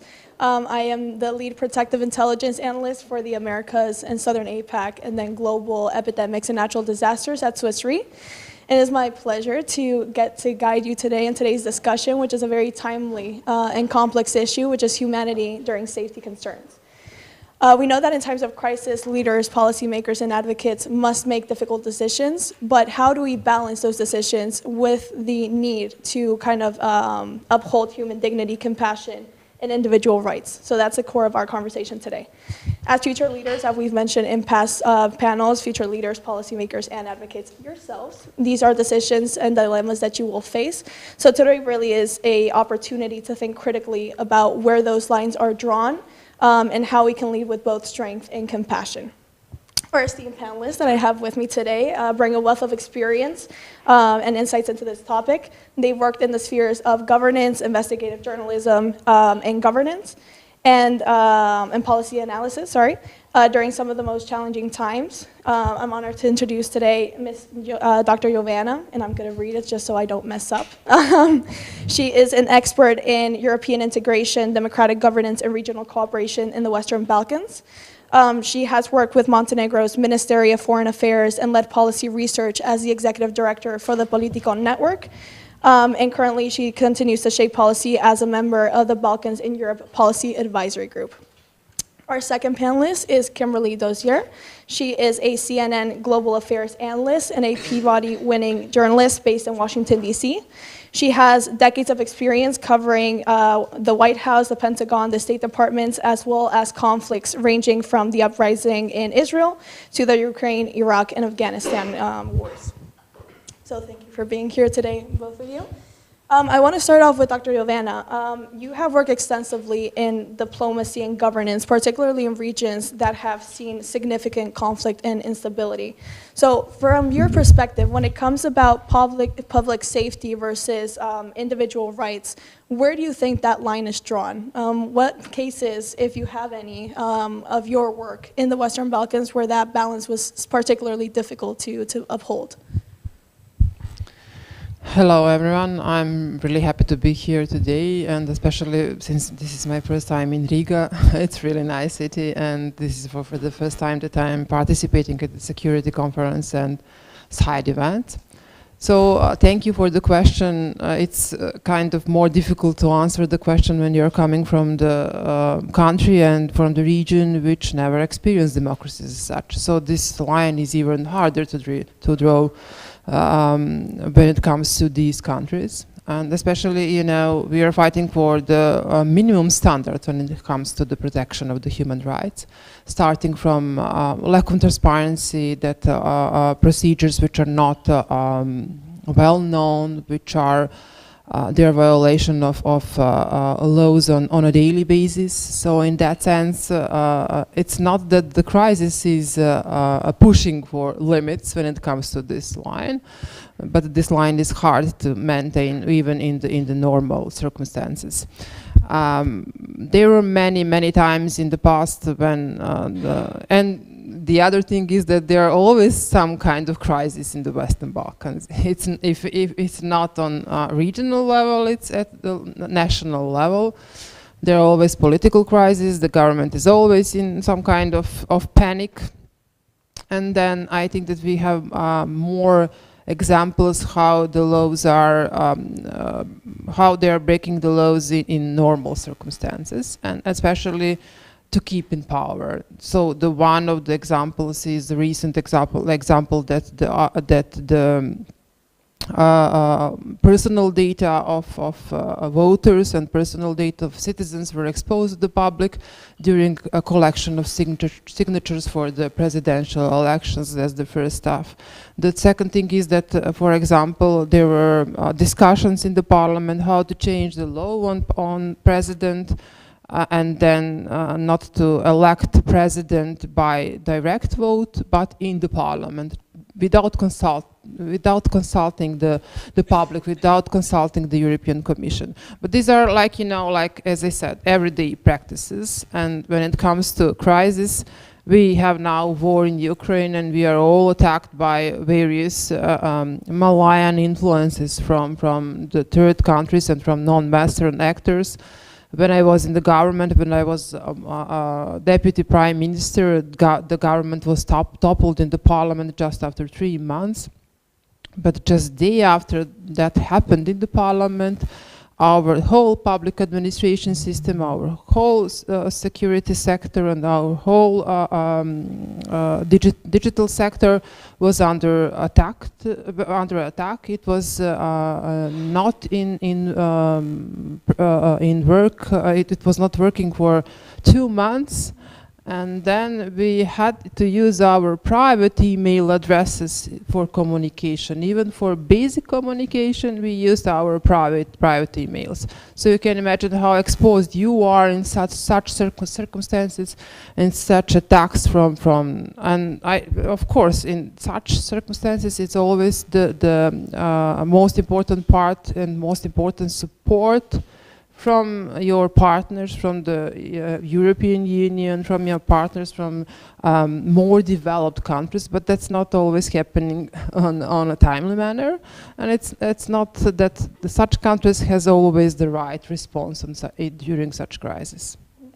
And do you think there's ever a time where these measures that maybe do infringe on human rights are valid? Is there any time where you think that that aspect of security and ensuring security could overrun or be more important than human rights? Well, I have concrete example when the pandemic started. And during the first 2 months in Montenegro was the country with 0 case of coronavirus infections. And then it was hard for such small country to really work in such conditions. And then, you know, the lack of capacities of healthcare system, of all the other elements. But then the government decided to publish the names of people who were in self-isolation, to protect the rest of citizens. And that was really a clear violation of human rights, violation of personal data, and that was really criticized, of course, from the European Commission, from the human rights organizations. But you know, I'm sure that the goal was right, but the consequences were really, really huge. So there is no reason, there is no justification for such move. So I don't really know the concrete example when it was really justified. And Kim, can we get your input as well? Sure. So when you say, is it okay for public policies to infringe on human rights, I say to you, which public policies, where, whose human rights? Because I've seen in multiple countries around the world, different governments take different decisions about this. So if you're talking again about the case of the pandemic, we had the US government decide that much of the country had to stay locked down. And then we had people who followed a lot of disinformation online, and certain political leaders like Donald Trump decide that this was an infringement on their civil rights. Though when Trump was infringing on their rights, they didn't complain as much as when it was Biden. So that's a case where the government has made a choice that, you know, if you want to choose to kill yourself, fine, but I'm not giving you the right to kill everybody else. Now, if we fast forward to a situation like what's happening in Gaza right now, or Lebanon, you have a case where arguably Israel has decided that the human rights of its own citizens outweigh the rights of the Palestinians, and you can actually see it every day. Before the attacks of October 7th, with the brutal atrocities that happened by Palestinian terrorists against Israelis, you could see it, though, if you went to the West Bank or even getting in and out of Gaza. It's a daily humiliation that the Palestinians would have to go through. But of course, the Israelis are saying, our public policy is to protect our citizens and to protect Palestinians, and that means we have to have everyone go through checks, security checks, that can be very humiliating, going in and out of one designated territory to another, to make sure they're not carrying weapons. So it really gets complicated. The concept, everyone can sign up to the concept that public policy should never infringe on someone's human rights. But then you got to get into the definition, and that's one of the reasons right now that the UN Security Council is no longer useful in many ways, because it was set up in a time when everyone agreed, post-World War II, what was bad, what was good, what public policies were acceptable at that time, and whose human rights needed to be paid attention to. And in this era, when you've got Russia or China on the Security Council, and you've got China's abuse of the Uyghurs, there's nobody else on the council who can make that stick, the defense of the Uyghurs, the Muslim minority in China, because China has a negative vote. Same with Russia and its war on Ukraine. So that is very interesting, because that kind of plays into the fact that, you know, the word safety and safety measures can kind of be used to marginalize, you know, certain groups or certain vulnerable groups. Interesting to also hear about how you believe leaders can kind of stay grounded in these things of empathy and taking into account those vulnerable groups when making their policies, right? Because, as you said, it's a very complex and dynamic world, and sometimes the institutions that are created to address it can't really do it because of the amount of, let's say, contributing voices to those issues. And I think that's where good journalism comes in, because our job, our privilege is to go in the direction of where the conflicts are as other people are having to flee, to speak for those who can't, and to say this is happening often at the hands of their government or whichever government or non-state actor is causing the harm, and saying, you know, this goes against all of these international norms and just humanity, the norms of humanity. But what's increasingly happened with the rise of the disinformation space is, you know, I want to plead to everyone in this room, you all have a choice as to what you're going to believe. So when I lecture US diplomats and military officers or foreign diplomats, et cetera, I tell them, choose your one tribal media, sure. You know, if you're someone, often when I'm speaking to a US military audience, it's largely Republicans. Now, some of those Republicans might be MAGA for President Trump. Some of them might be traditional Bush Republicans, Reagan Republicans. But I say, look, I understand you might want to watch Fox and Breitbart, but also choose something like Reuters, the Associated Press. Those two news organizations, access to them is free, and they're the two largest news organizations in the world. So hold up whatever story you've seen and you choose to believe and see, did they also run them? Because with both Reuters and AP, the members of AP and the members of Reuters include all ideological spectrums. So if when I wrote for the AP, or I have friends who write for Reuters, if you write a story that has the hint of opinion in it, you're going to hear from one of your members. In AP, those people pay tens of thousands of dollars a year to have access to the wire copy a half an hour to an hour before we see it on our apps on our phones. So if you've published something that's got an ideological bent, you're going to hear from your members who disagree with it. Same thing with Reuters, it's even worse since that's mostly focused on business. If you publish something that's ideologically twisted, people can lose money on that as opposed to being factual. So that's what if you guys come away with one thing from me, the rules that those two organizations, and also organizations like BBC or VOA, et cetera, the rules they have to follow, okay, VOA on the Trump administration changed a bit, but it's back to normal now. The rules that they have to follow in terms of rules of evidence to publish something. At the Associated Press, if I wanted to publish something with only one source in it, I had to reveal that source not just to my direct editor, but to the AP bureau chief for Washington, D.C., so that they could weigh in whether that one source was well informed enough to speak on the subject. So the last thing I'll say is when you're looking at a news story and you're deciding whether or not to believe it, use the same rules that I use to decide whether or not I have to chase the story. Who wrote it? Because they got a track record. What's the news organization and what are their news values? And do they have transparent rules that they publish? For AP or Reuters, you can look up their news values and all the rules they have to follow online. How many sources are listed in the story and how publicly are they identified? Was it, officials told reporters in a briefing, meaning a lot of people heard this, or is it like one or two anonymous sources that are never well identified?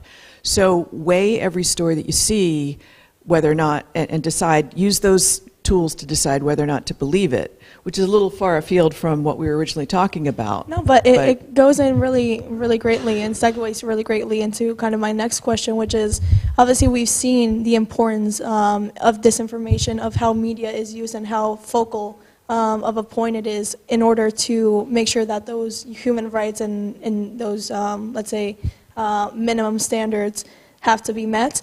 And I guess my follow-up question, Dr. Ivana, you can weigh in on this, is how do we hold not only governments accountable, maybe for you, and then also companies, and this also segues good with our previous panel, on companies like Twitter or things that maybe in the 21st century are, the main news outlets for a lot of people, and that don't have those standards put into place to the same extent, at least, as the traditional news media outlets. Well, just to reflect briefly on that, you are choosing what you are believing in. I think it's not easy. Coming from the Western Balkans, even to choose who to believe in, because we don't have trustful media outlet at the moment. So it's your first source of information are local newspapers, and they are not trustful. They are all fighting for their own interest. But and by not trustful, do you mean that they each follow their certain political party? Of course, because we had like. But we're not all reading. We're not all reading your local news, so you are teaching all of us right now. Because using example of Montenegro, which is front runner of the European integration process, which is the country which is the closest to the European Union, and really it is comparing to all the rest of the Western Balkans. But in Montenegro, we were fighting to change the government 30 years. We had the same political party in the government 30 years, and then it was easier to find to choose who to believe, because you were supporting all the media outlets which were against that party, that autocratic leader, that non-democratic government. And now, when after 30 years, in 4 years, all the political parties were at some point in the government, now you have all the political parties, all the media outlets supporting one political party. And they are choosing just one part of information, just one part of disinformation, all the other practices. And then when I was in the government, when I was deputy prime minister, and I was under huge attack of social media and I don't know how to call it in polite way, but the supporters of the political parties. And I was at the very beginning fighting with them, trying to explain that that's not true. That's not how things are. going and explaining why they are, spreading disinformation. And then I was replying to all the comments on Twitter, on all comments on social media. And then after some period of time, I was aware that whatever I say, whatever I'm doing, they will continue. So that's, in my opinion, the most dangerous part of the social media. Because you can, even if the government and they don't want to regulate it, because they are paying, people on social media to spread this information, to spread what they want us to believe in. But I think that there are, of course, many sources which are checking the information on social media, but that's not enough. I think that we are not doing enough just to promote such sources, such websites, and we are not doing enough, as you said, to promote those outlets which are really trustful. So that should be our job, and I think that such centers, which is one in Helsinki, and for cybersecurity and capacity building, recently the one was open in Montenegro, in Podgorica, for capacity building of governments in the Western Balkans, for this fact-checking and all the other stuff. But as I said, the most dangerous part when the government is spreading this information, and that's what is happening in the small countries which have low level of democracy and low level of the rule of law. The other stuff is, of course, that in Serbia you have like state-sponsored how to say, they are flirting with the old truth actors such China, such Russia, and they have clear advocacy channels, clear media outlets which are working for them in the Western Balkans. So how, even when you are in a different country, it's really, really hard for you to fight such. Because they are owners of the media outlets in Montenegro. They are controlling media outlets in Montenegro. And that's the way how they are controlling public opinion and how they are influencing public opinion. So it's really, I think that the level of responsibility from the European Union and from the US is higher than ours. But this is not how that you can change it. Of course, it's important to build capacity. Capacity building is really important. It's really important to networking. It's really important to share information. But the most important part is that you are part of the same political space, that you are sharing Western values. And you can not do it now as you have all these countries outside of the European Union. I think that's the most important part. So do you think also then in smaller countries that maybe take longer to create those infrastructures where media sources are, at least some of them, considered trustworthy, would it then be necessary to lean further into maybe social media use and to have, at least some sort of reliable or place where other people can go and kind of fact check what is being said on there? Yes, the more such of websites and the more organizations which are dealing with such issues. You have just, I think, 2 in Montenegro which are dealing with such issues. You have this site raskrinkavanje.me, and they are doing good job. If I was really surprised when just, I don't know, during the last year, one media from Serbia, they were reporting that I am now counselor of the president of the country. So they were contacting me, and they were, checking the information, and just in 1 hour, they, they were denying information, and they explaining that that's not true.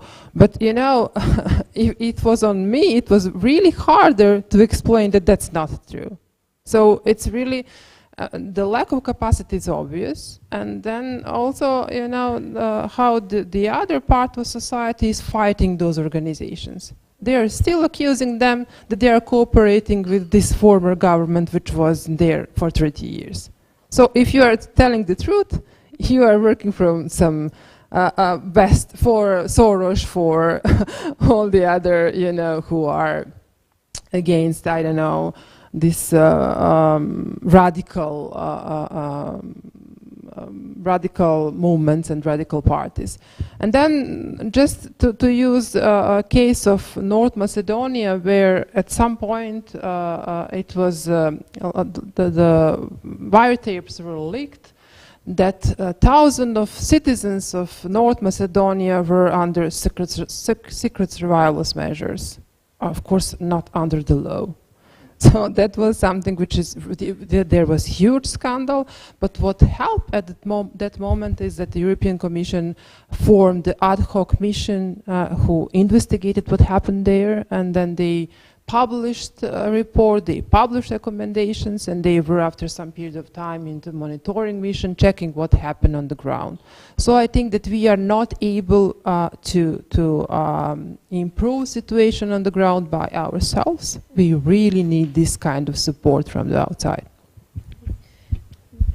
I just wanted to add, one of the problems is that the disinformation is growing at industrial strength levels. Some of it's malicious, and some of it is just people spreading things that fit into their belief system, so they like it, so they pass it on.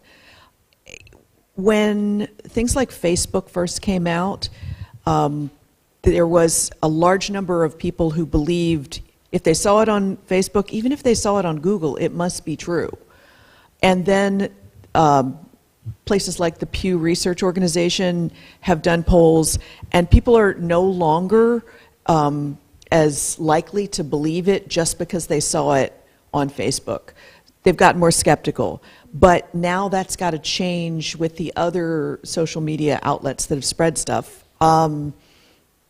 Finland seems to have a good idea in that it teaches kids from grade school when they're somewhere between the ages of 9 and 12, that this is disinformation, this is a trusted source, et cetera, et cetera.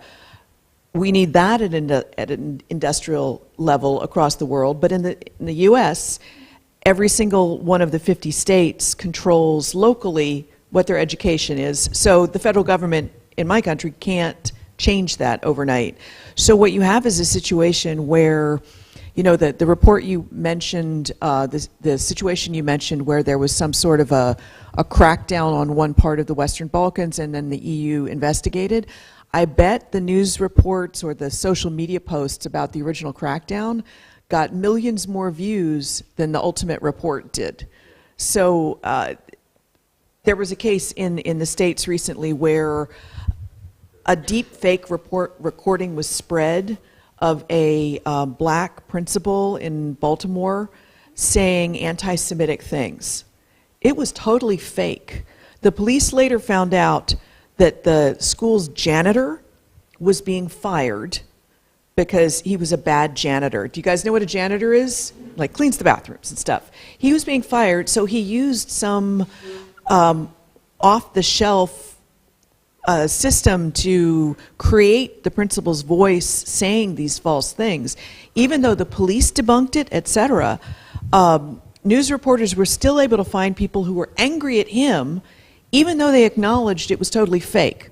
They still attributed this anti-Semitic stuff to this principal who never ever said these things. So because emotion sticks. So I don't know what the solution is, and that's what you all as future leaders are grappling with, because something can get out there and stick harder, and that comes back to what you're talking about in terms of public policies and its impact on human rights, because a whole one side of your population can be motivated to attack another side of your population through one of these fake posts, and that's a nightmare. Yeah, and I think a good example was, you know, a couple years ago when we had these like little clips of politicians that were like singing famous songs, and you could very clearly see that this was, you know, chopped up and put together. But now it's becoming progressively harder to identify those things. And as you mentioned before, now the news cycle is 24/7, 365, right? There's no longer kind of a time of like, oh, we need to get our news at the 3 p.m. news channel.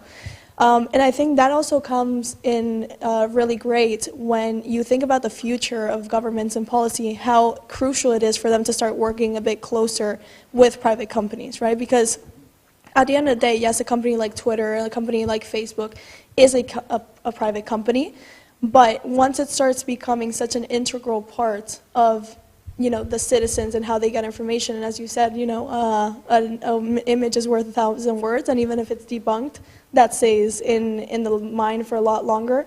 How do you, or what do you think, 15 years time, a good collaboration between policy and the private sector on communication and on how media is covered looks like?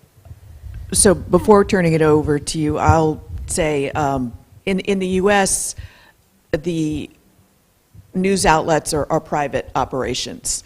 A couple of organizations, Voice of America is the only fully government-funded organization, and we're actually not allowed to hear VOA inside the States. They're not allowed to broadcast it on domestic channels because parts of it are considered propaganda. Anyway, but I would say if you are in government, talk to the media faster, get your narrative out there faster, because a story lives online or lives in people's minds for about 6 to 12 hours, unless it's a scandal that keeps going and keeps going. So if you're taking until a day later to correct it, the wire services, that's too late. The story is what we call dead on the wire. It's fallen off the wire. It's not even available to correct anymore. In AP, you've got to put a correction out to all of your different news outlets, and they've got to run a correction, but who reads the correction page? So I'll give one example. The New York Daily News, which tends to be a little conservative, more right-wing, ran a scandal story about Doug Emhoff, Vice President Kamala Harris's husband, that the reason his first marriage broke up is because he had an affair. So they did what is the classic good media strategy in crisis communications. They reached out to an outlet they trusted to say the truth, and in this case they reached out to CNN. CNN also reaches a wide number of people. I should have mentioned CNN as like AP and Reuters, but few of the TV outlets publish their rules of the road, so that's why I always mention AP and Reuters. Anyway, back to the Doug Emhoff story. They immediately gave an interview with a political reporter at CNN where they said, yes, he had the affair, they had the divorce, the ex-wife is now part of all the family events, and the ex-wife also then tweeted her own support of Kamala Harris and Doug. So they killed it by just sort of ripping the Band-Aid off and so as everyone was reading the one story, in the top of the Google searches was also the answering story. If you wait even a few hours, you can miss that wave. So that's how to kill disinformation is, get your own version out fast.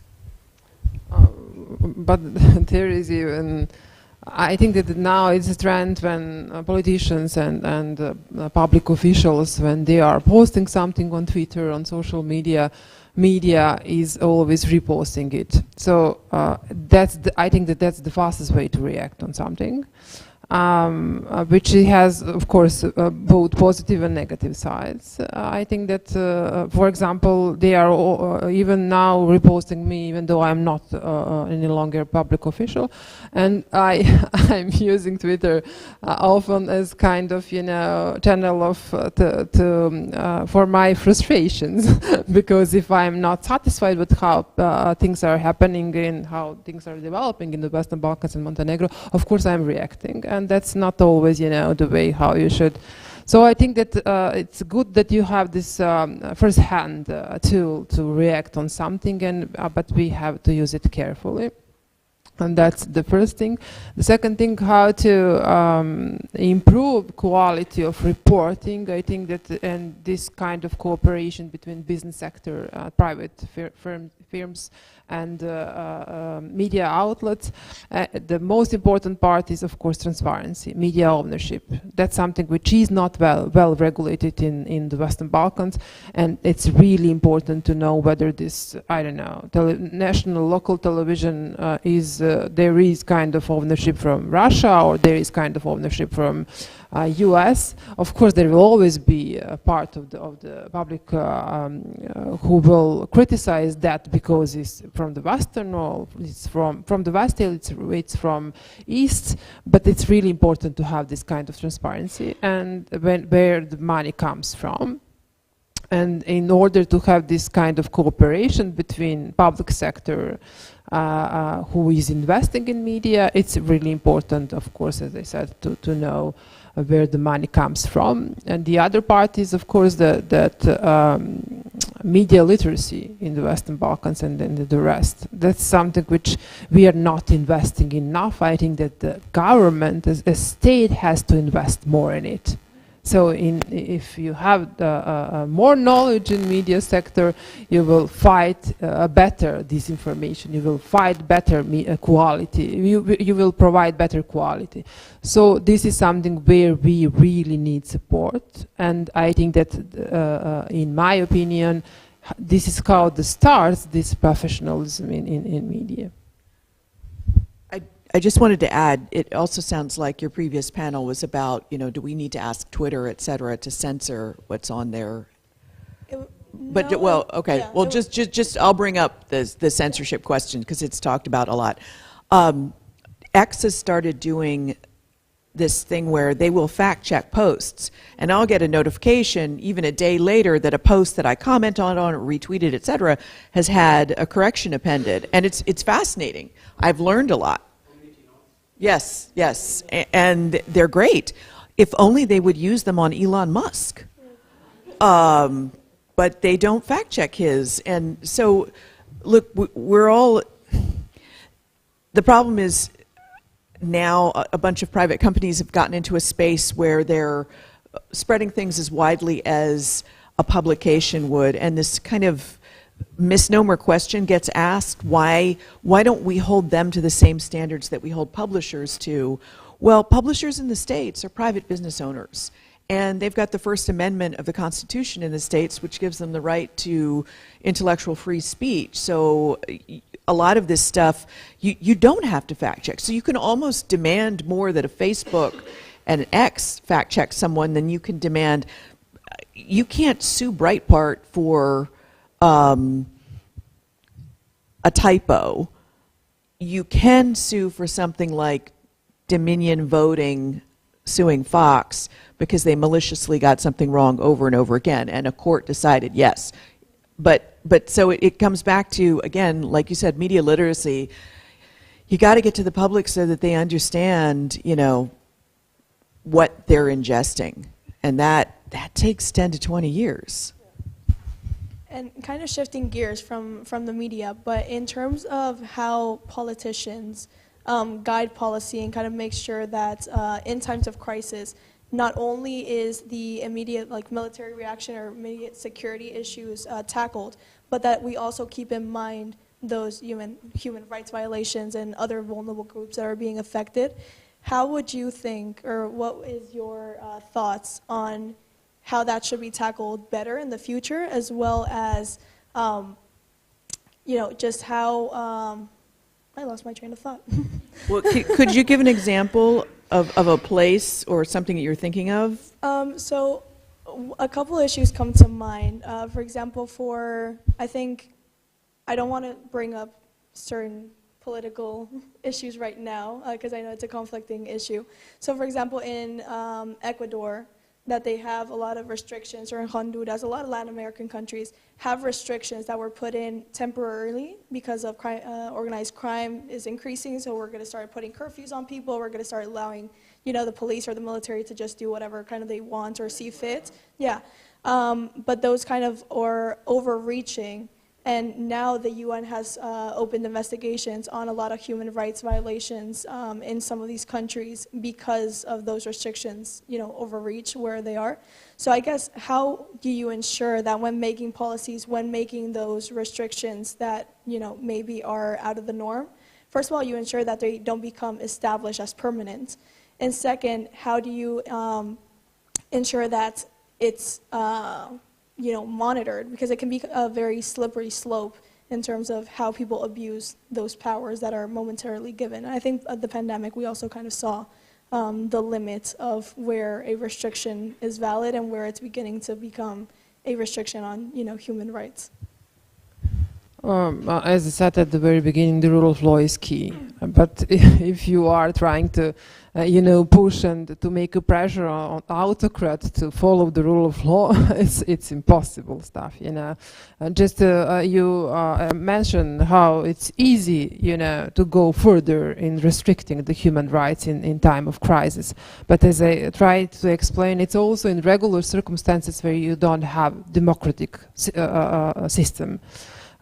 Just recently, during the last year, I studied in Belgrade in Serbia, and there is a huge problem with the current government in Serbia because it's not non-democratic. It's refusing to align with common foreign and security policy of the European Union. They are not imposing sanctions towards Russia. They are really meddling into internal affairs in the all Western Balkan countries. And a clear sign how autocratic they are is that they are banning from entering country each individual who is criticizing them. So that happened to me also during the last year. I was supporting civic protests in the country in June, supporting, of course, it's opposition, but they were not organizing that protest. They were just supporting that protest. And as I said, I supported them. I was walking there, and there was my photo on social media, and all the media in Serbia, they reposted photo with some comments. And just 2 months after that, I went to some conference to Belgrade, and then I was banned from entering the country, and I was deported to my own country back as a criminal. And it was explained that I was and I am threat for national security of Republic of Serbia and its citizens. So what I'm trying to say is that if the rule is autocratic, if you don't have clear procedures, you don't have, if you're not following the rules, it's easy to restrict the human rights. And just recently, same happened with some local music star from Croatia. She was also banned from entering, and I was commenting what such government is able to do to their own citizens if they are doing that to us. Because they cannot close the public space. I'm still able to comment, I'm still able to criticize, but what they are able and what they are ready to do to their own citizens if they are doing such things to me. So yeah. I would just say nobody has the power to force Ecuador or Venezuela, etc., to change those rules that are cracking down on the human and civil rights of the people inside their country. The only lever is someone like the US saying, we're going to restrict our aid to you. Because, I mean, the UN can, and other human rights organizations can write reports to shame them, and people like me can write news articles to spread the word inside the country and outside the country that these bad things are happening. But it comes down to, the voting public, and does the voting public have a right to make their voice heard? Are the votes free and fair? So increasingly, we've got large sectors of the world who are going in that autocratic direction, and the levers of changing what the government can do to its people, there are fewer levers, there are fewer checks on that kind of power, and it's really scary. I could keep talking forever, but I think we're running out of time. So I'm going to get questions from the audience. Start with our question. Thank you. Thank you for such an interesting discussion with like so many topics covered. And I really wanted to follow up on the Western Balkan case, like the foreign actors in your media space, Russia and China. Like just tell more about like how do they operate? So do they own the some media outlets, or do they like rely on useful idiots, fellow travelers like in the country? And do they have like specific narratives that they promote, or is it kind of like, I don't know, a spoiler role to like throw spaghetti into the wall, see what sticks approach? So like how does that work? Thank you. They have, of course, their proxies in the Western Balkans, and it's, as I said, it's the most obvious case of Serbia, how they're doing so. And then Serbia is influencing all the rest of the Western Balkans. Serbia is owner of many media outlets in Montenegro, so it's almost half-half, you know, comparing to those who are, let's say, independent, but there is no independent media in Montenegro. And then they have, of course, Serbian Orthodox Church. They ally in Aleksandar Vučić, is the president of Serbia. So if you have this direct channel through government, it's easier for you to control and to influence for example, Pink which is I think the national television with a national coverage. They are, you know, they have their own, how to say, there is Pink television also in Montenegro and also in Bosnia. So you can imagine how visible they are and how they are influencing public in these three countries. So they are using, even China has, I think, own media outlet in Serbia. So when you have door open for such influence, it's really easy but I think that we can do more, for example, in Montenegro, how to control it. And what they are doing in Montenegro, there are two media web portals which are clearly controlled by Serbia and then by Russia through this channel in Serbia. They are on daily basis spreading disinformation, you know, like if I'm commenting something on Twitter, they are accusing me that I hate Serbia, that I hate Serbs, that I am working against them. So they are producing such information on a daily basis. And even though everybody is commenting that they are not reading such kind of stuff, this kind of information is still on Google, you know, it's visible. Hi, Jovana. I just wanted to follow up on the situation with the border stopping and taking you back. I think afterwards there was also a situation where EU member state Croatia did the same to a Serbian actor.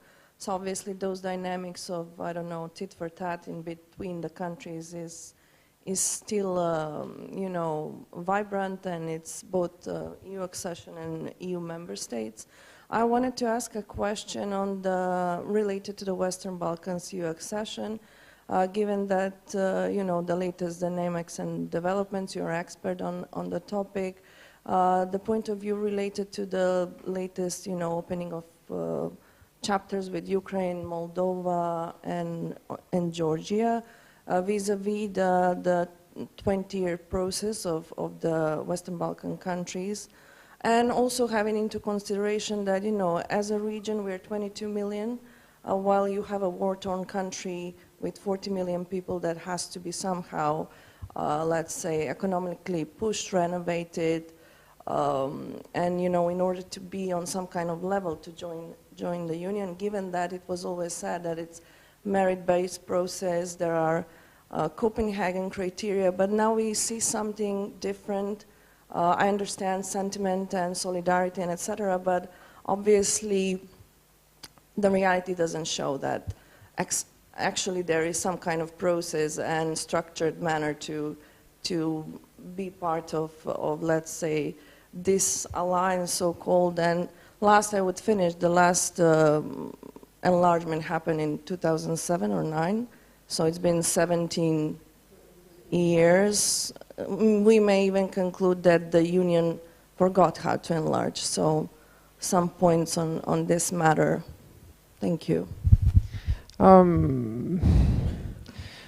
I don't know what to say after so many years, after 20 years following and monitoring the process. I think that the level of democracy in the Western Balkans is the same as it was 20 years ago. Yes, the procedures are better, yes, the transparency is better, but when it comes to a selective implementation of the law, that's the same. So I think that it's good that the European Union is changing and upgrading the Berlin process and introducing the growth plan, and also focusing on gradual, after 20 years we are now discussing gradual integration into single European market without even knowing what it is and what will happen. Because the reform agendas of the countries which were submitted and approved by the European Commission, after their implementation in 3-year period, we will not be part of any area of the single European market. So we are losing another 3 years, not approaching and not being closer to the European Union. In trying to consider and discuss possible scenarios who can join in the near future the European Union, I think that the Montenegro is the only country which actually can join by 2030 because I think that they don't have political plan for any country of the Western Balkans or any candidate countries. I'm afraid that they are also building 2 enlargement processes, because it's easier for the European Union to integrate the whole Western Balkans than Ukraine. If they are integrating Ukraine, they have to change institutional setup, they have to change agricultural policy, they have to change environment policy. But if they are integrating the Western Balkans, I think that everything can stay as it is at the moment. But they are not ready for any member state, any new member state, because what is their interest anymore, you know? I think that they are quite aware that they cannot possibly be global player comparing to comparing to US, comparing to China, and that they don't have interest anymore. I think that unfortunately this is the limit of the European Union, and this is the limit of support of the European Union towards Ukraine, both in military sense, both in political sense, both in economic sense. So I think that it's on us actually to develop some model how to strengthen the European Union, because they are not able to provide any kind of proposals, and unfortunately, because my academic background is not on Western Balkans, it's about political system of the European Union. So I spent years researching how to improve democracy in the European Union. And I think that at the moment it's almost the same, that there is no way forward when it comes to strengthening democracy both in the European Union and in the candidate countries. I'm sorry for this negative perspective, but that's it. Yeah. How it is. Thank you so much. We live in times of absolute political polarization, and what comes with it, or actually what also contributes to it, is that we also live in echo chambers or opinion silos. And my question would be, if my voice allow it, is should we break each other's bubbles? And if so, do you know any good strategies on how we could break each other's opinion silos? So how to break each other's opinion silos. We just saw an example in that Vice President Harris spoke to Fox News, and it was a very combative interview. But we need more of that, where people go in and go into unfriendly spaces. When I was telling those military officers to read, you know, AP, etc., I also said, and I try to make myself read something from the other tribe, whatever my tribe is, and I wouldn't reveal it, but they all had their suspicions. I would like to say it's information, but anyway. But I try to read the outlets on different ends of the political spectrum, so I can try to say, how did they get there? So again, it starts with yourself. If you stay in your own silo, then you can't have a conversation with someone who's in a different silo, because there's no way to meet them. Whereas I could say to someone who is in the far left in the States and thinks the U.S. should take every immigrant, legal and otherwise, who comes over the border, and I could speak to someone who's far right, who thinks we should take almost no one, and say to each side, you know, immigration without any limits can exhaust our resources, and here's how. So I see where you're coming from. Or immigration without any limits fits with the founding fathers when they wrote the Constitution, but what would you do if we took everyone and then there's no way for you when you retire to get Social Security because our tax savings are tapped out? And I wouldn't be able to have those arguments with either side unless I had studied where they were coming from and how they got there. So again, it's, you know, as much as reading whatever the other side means to you all is painful and infuriating, it's also the only way you'll still be able to speak to that quote-unquote other side. So, you know, it's uncomfortable, and getting comfortable being uncomfortable is the way to do it. It also means when you're a reporter to ask yourself if you're truly being fair or if you've fallen into your own echo chamber, because the media can fall in any country on the planet. We can fall into our own echo chamber, like we did with Hunter Biden's laptop, in that the laptop that, if you're not familiar with the story, Hunter Biden, the president's son, had a laptop that it's when he was using drugs, and he left it with a repair person and never picked it up. So this repair person, who was of political persuasion and had the passwords, etc., basically released everything that was on the laptop, and there was some untoward stuff on it. And a large part of the, you know, mainstream, as we're called, U.S. media outlets, didn't touch the story or decided it wasn't worth resources. And where we spend our resources is the kind of stuff that gets covered. And then there was a real sort of, you know, introspection afterwards when we realized that the Wall Street Journal, which is fairly centrist, but its editorial page is right, they'd spent resources and broken stories on this, and everybody else just kind of went, oh, we weren't really paying attention because we thought it was just Russian disinformation, but wow. So there's also got to be, we in the media, wherever our particular outlet is on the spectrum, have to be able to say we got it wrong, and say it loudly enough that the public knows that we're not infallible. But again, that's also uncomfortable, just like making yourself read what you might consider the loonies on whatever side they're on. Thank you, ladies, for such an insightful discussion. My question actually probably is connected with the previous one for both of you. As more we go forward with like overwhelming amount of media and information through both like newslets and social media, we come down to that there is like a kind of push for only one opinion, one only right opinion, and absolute disregard that there should be both sides, or even 100 sides shown in certain aspects about certain topics. So from your point of view, based on your experience, what would be your suggestions, or like how you see we could kind of make this discussion healthy, back to the healthier side, that we respect each other's opinions, as long as obviously they don't like take over or like get really extreme, but at the same time not trying to push only one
he joins us. This is the seat for him. Yeah. Yeah, so welcome back. Before we start the last and next panel, I wanted to introduce you to Paula and Viesturs. They will be the people who will help you meet for the special coffee meetings with the experts in the Riga Conference. So I'm going to welcome them here so you remember their faces and you know who they are.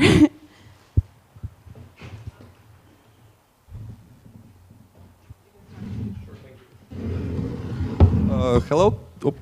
Thank you so much for having me here. My name is Viesturs Bērziņš. I'm the president of IATA Latvia. So those of you are familiar with the IATA network, I'm the one who is running things here in Latvia. Aside from that, I also work in a very niche field called development cooperation. So if anyone ever heard of that, please talk to me. I would love to talk to you and explore possible cooperation aspects. I will be helping you get to from place A to place B tomorrow. And my colleague Paula here will be helping you get to place A to place B on Saturday. But please, Paula, give them a couple of words about yourself. Yes, hello everyone, I'm Paula. As my colleague said, I will help you on Saturday, but I'm also from IATA Latvia. I just joined this year, so I'm kind of new to the organization. But next to it, I also work at the Baltic Center for Media Excellence, where we work with media freedom, disinformation issues in the Baltics and Eastern Partnership countries. So yeah, that's a small overview of me. Thank you. Okay, thank you so much. And now we will move on to the panel. As this is the last one, and I wanted to try something new, and these experts were up for it, this discussion does not have a moderator.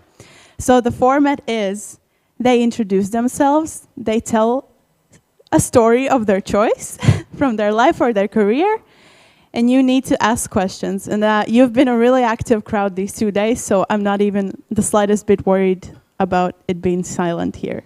So I'll give the floor to you all to introduce yourselves. Okay, thank you very much. So under the strong leadership of her, I will speak first. So anyway, this is very interesting because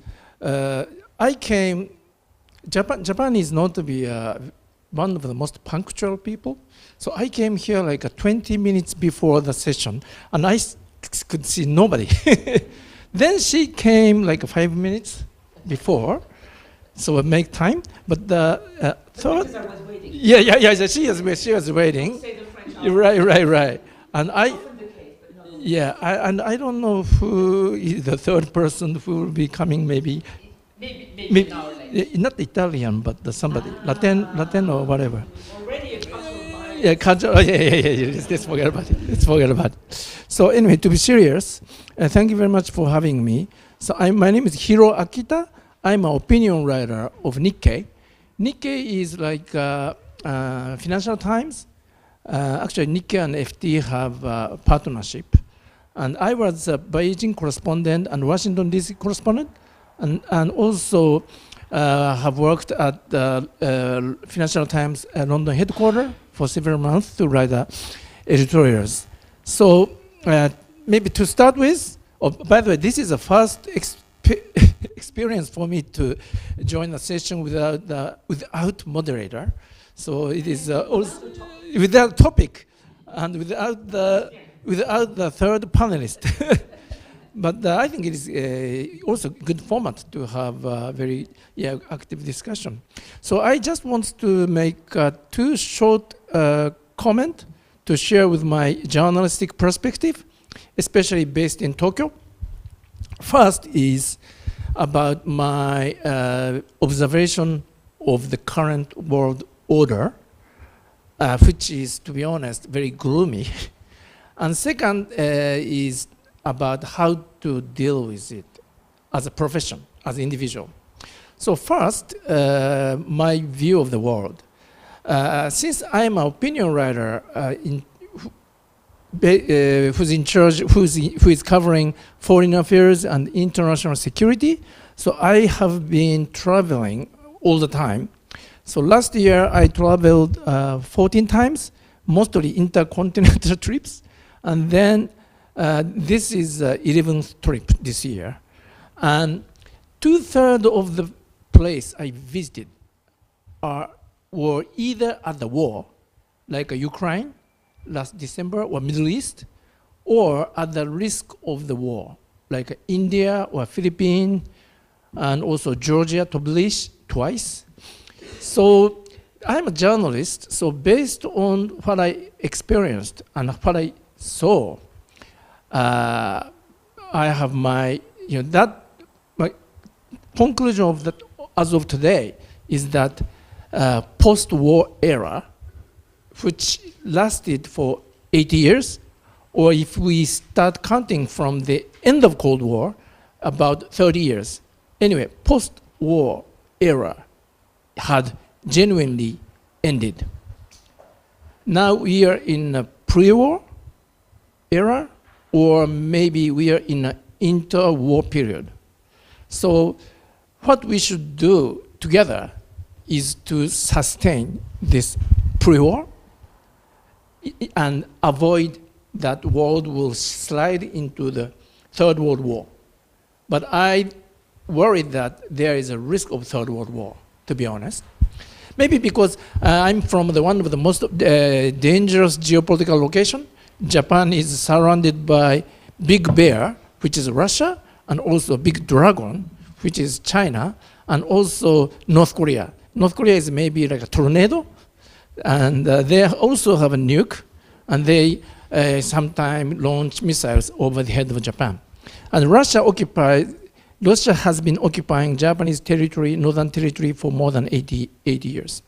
So maybe because of that, I'm a bit pessimistic, but I have to say that we are facing serious risk of simultaneous war in Europe and Middle East and Asia. That is point number one.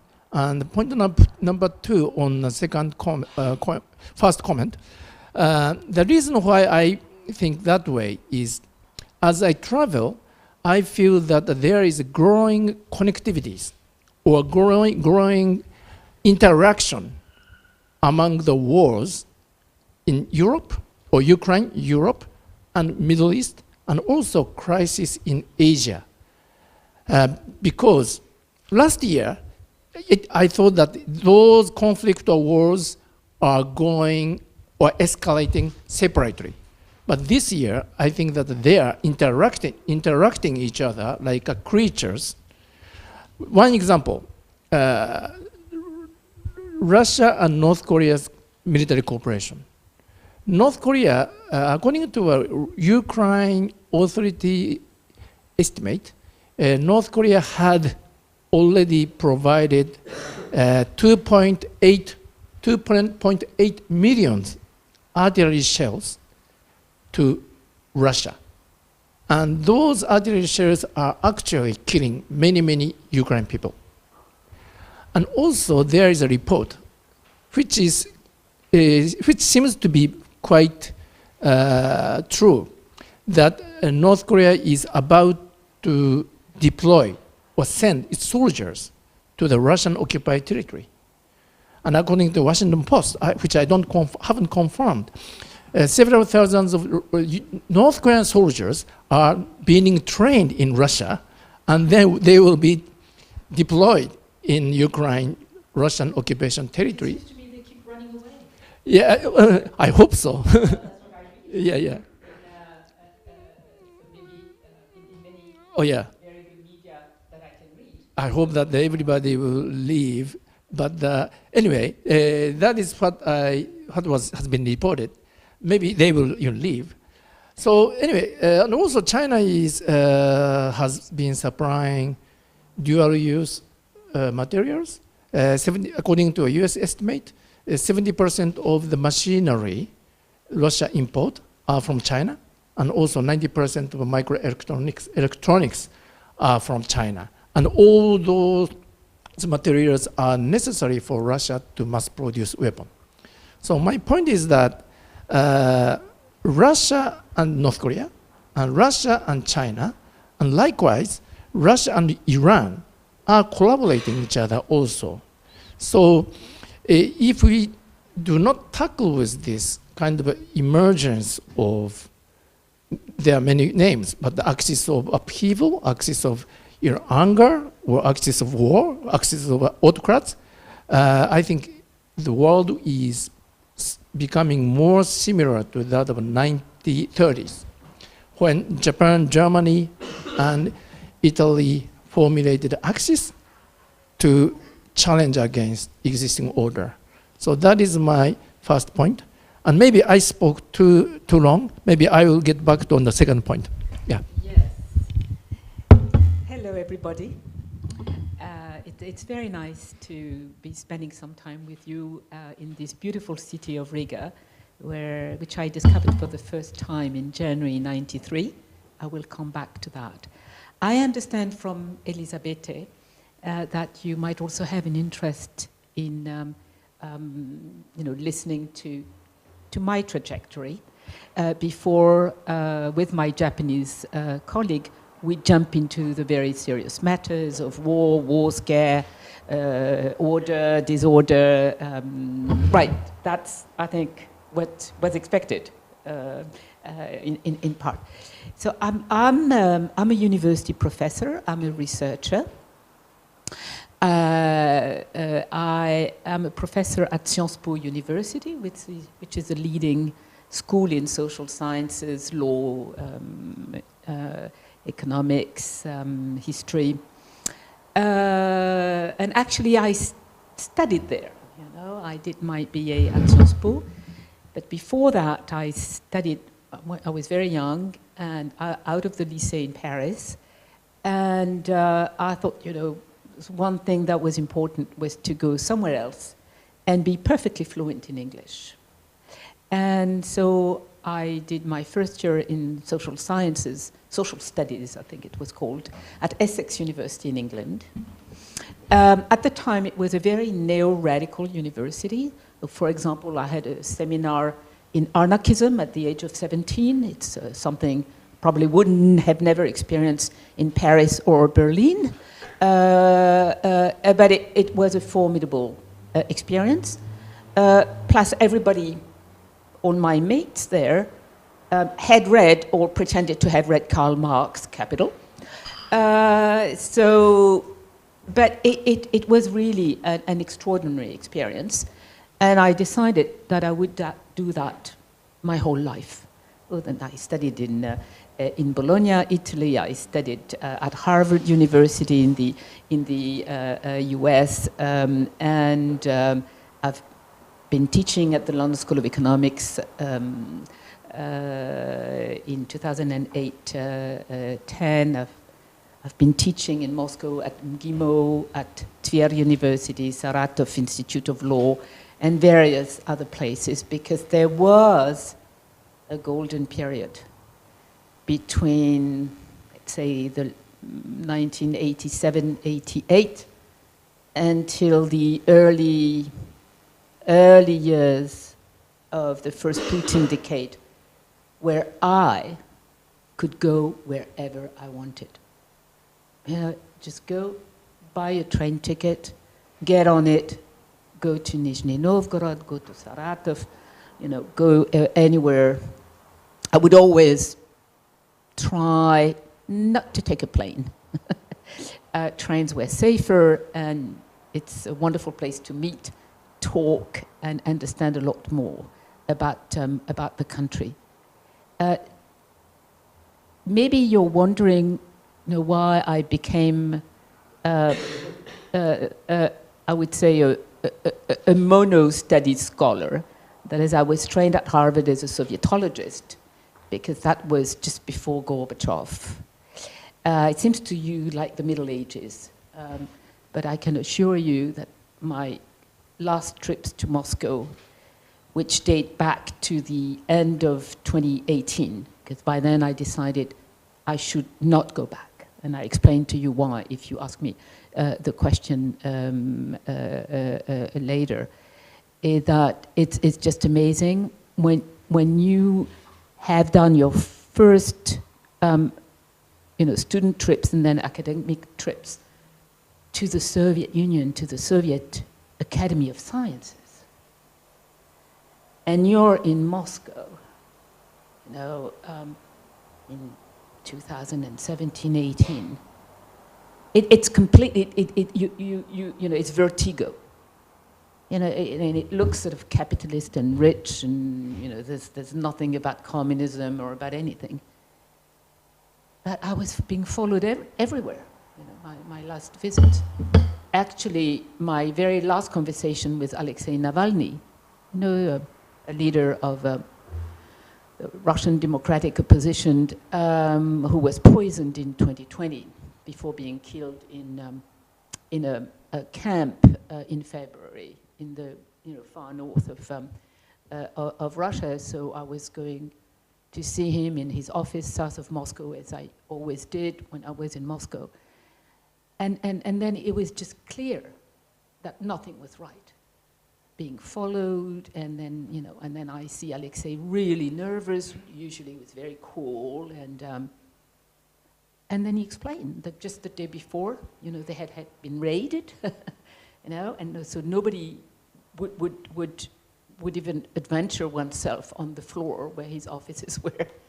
And you know, things were getting very, very, very tense, and for a number of other reasons, you know, November 2018 were a tipping point in the geopolitical situation between Russia and Ukraine. Again, I will be happy to answer the question later if you want, or you know, that the war was already on as a, you know, from the spring of 2014, Russia is waging war against Ukraine and in Ukraine, but there was really a moment in the winter of 18-19 when I understood that things were getting worse and worse and worse. So what I would say is that what has made my work so extraordinary and so fascinating that I'm not tired of it yet, is that from the very start, I wanted to plunge into my subject. And I did field work. Even, you know, when I was raising my children, but still, I would never abandon field work, right? And when you do field work, well, you make friends. You make friends. And I made friends with the most wonderful people.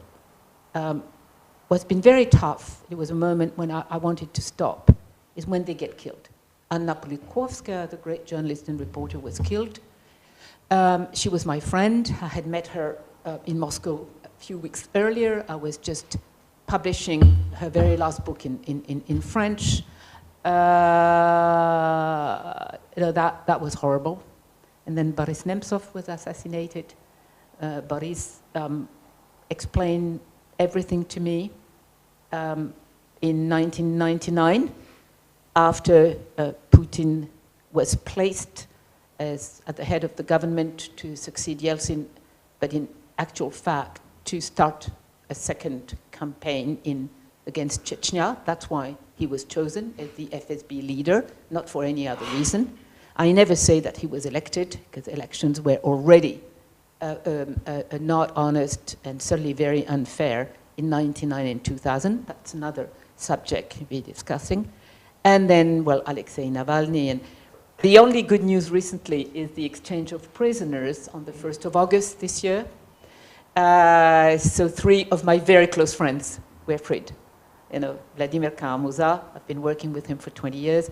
Ilya Yashin, whom I'm hosting in Paris next weekend. This next Monday, yes. I met him when he was already a young politician, age 18 or 19, engaged in the Yabloko youth. Yabloko being this sort of social democratic party headed by Yavlinsky. Just, you know, in a nutshell, without this experience, and I also met with Putin. You know, I met with Putin, I met with Yeltsin. I meet also with the bad guys when they accept to meet me. This is important. The problem is that most of the time, especially when tyranny is on the rise, and war is coming, well, the bad guys don't want to talk to you. And for the reason that the work I do, like journalist, is seeking the facts, the trends, and be as close as possible to the truth of what's going on. I mean, to go for real facts, and that you don't only get in statistics or in whatever essay about democracies and autocracies, whatever. You only get it when you actually are there and you talk to as many people as you can. Now, one of the problems about this, and it's something I discussed often with Anna Politkovskaya, the problem is, first you have to protect your sources. And for Anna, it was not easy. A number of Chechen families had been harassed, some tortured and killed after they had spoken to her. But the bigger problem for a scholar is that you are very often accused of not being objective. Well, you feel sorry for the Chechens. I feel sorry for all my Ukrainian friends who lost dear ones, or the next door building was being bombed last night. Is that being not objective? I don't think so. But it's really been an issue I've been having, in particular with a number of Anglo-Saxon scholars in the years 2000. That is just, although I remember the last time I was really, but how can you be objective if I was surprised because there was a big conference at Harvard. It was in the fall of 2008, so it was after the war in Georgia. And I was surprised. It's like, those wars, are criminal because Russia was never threatened by Georgia, Chechnya, Syria, or Ukraine. So, so I think this is one of the issues that are maybe important for you, at the beginning of your career. Since there aren't any moderator, so I need to pick up mic to. But yeah, actually, I echo your comment reminded me two things. I also interviewed, for example, Chinese leaders like Jiang Zemin or Zhu Rongji. Jiang Zemin was president, and Zhu Rongji was a prime minister. And also, I went to North Korea in 2000s and met the North Korean leaders. So every time when I visit those countries, autocrat country, and interview those leaders, I have two impressions, commonly two impressions, which is bad and also which is good. One impression is that how brutal they are and how selfish they are. But at the same time, as I speak, I could sense the sense of a vulnerability or insecurity, or their deep-rooted anxiety that they may lose power. They are not elected. Then I remember my conversation with the Communist Party of Chinese official on that. And after having drinking like 5 glasses of Chinese vodka, finally he said, I asked him how I feel about the Chinese leaders, how they fear people. And he said that, you get it. I envy you, democratic country, because your leaders are elected by the election. So if they fail, they just need to step down and taken over by other leader legally. But in Communist Party China, there aren't any elections. So if we make a mistake, there's no election. What will happen? Maybe regime will collapse, or those who make a mistake will disappear. Literally, it's a risk of life. There are many, many Chinese senior officials who disappeared, maybe spent in prison in Mongolia, maybe due to the power struggle. So my point is that two things.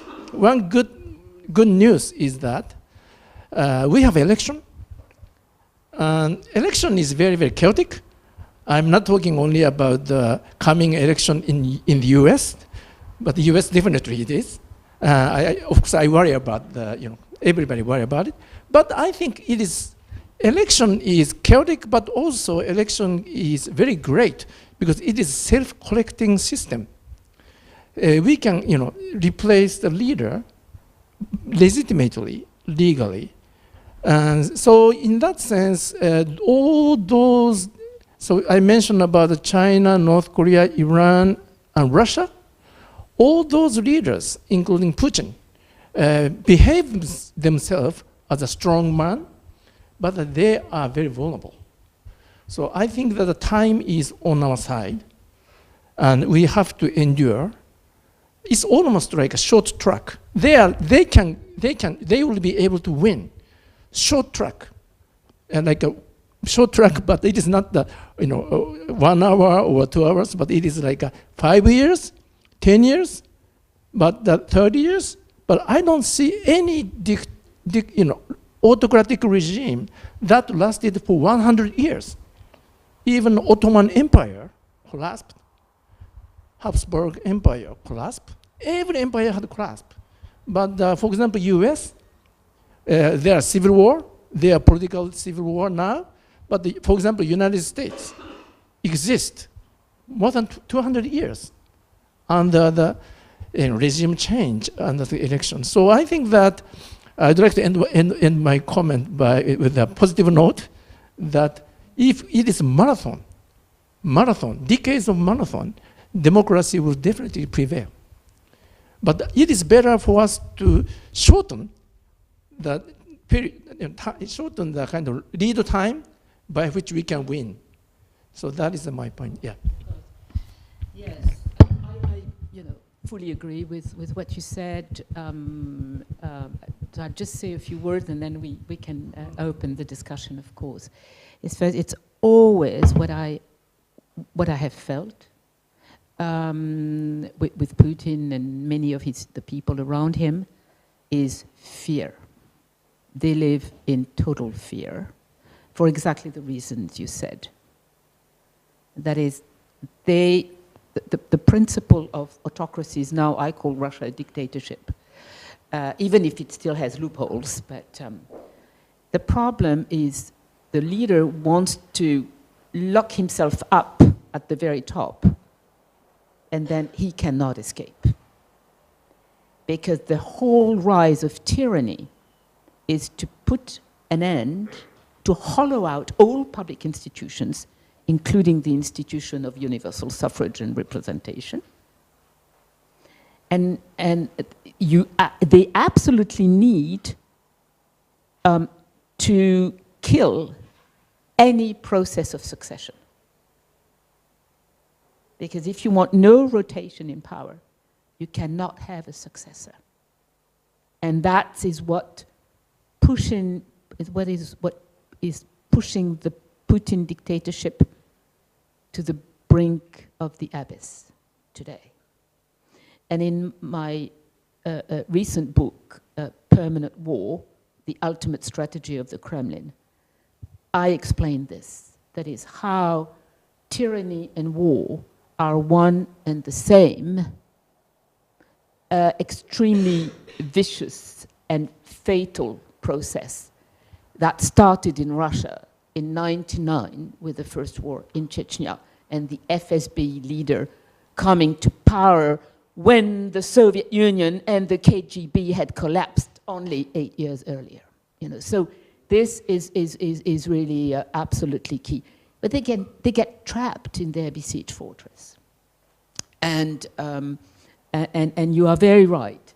Those are brittle organizations, because there is no longer any procedure, any channel of negotiation. You see? So they're stuck. They have, I don't know how to say it, they have unlearned the very heart of politics, which is to talk and negotiate, because that's usually when you get the best deal at a lower cost. If you ask me, I'll tell you about the cost for Russia of this horrible war, you know, and it's unbelievable. I mean, you know, so there's something very deranged then in the way those leaders make decisions very much on their own, and then cannot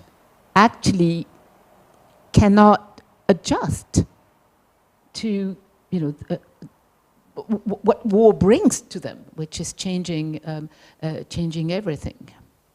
So the floor is yours for discussion.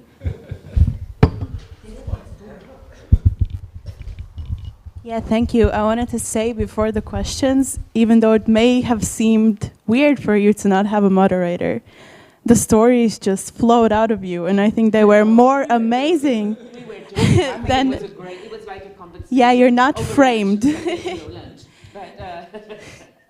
Yeah, so. I was joking. I think it's great. And you know, our subject, you know, it's just so somber that I don't think we just want to lecture you about, you know, it's really I think to have a conversation with you. Yes. Thank you first for this very interesting beginning of our discussion. And I had a question, like you mentioned that you traveled throughout Russia for quite a long time. Georgia.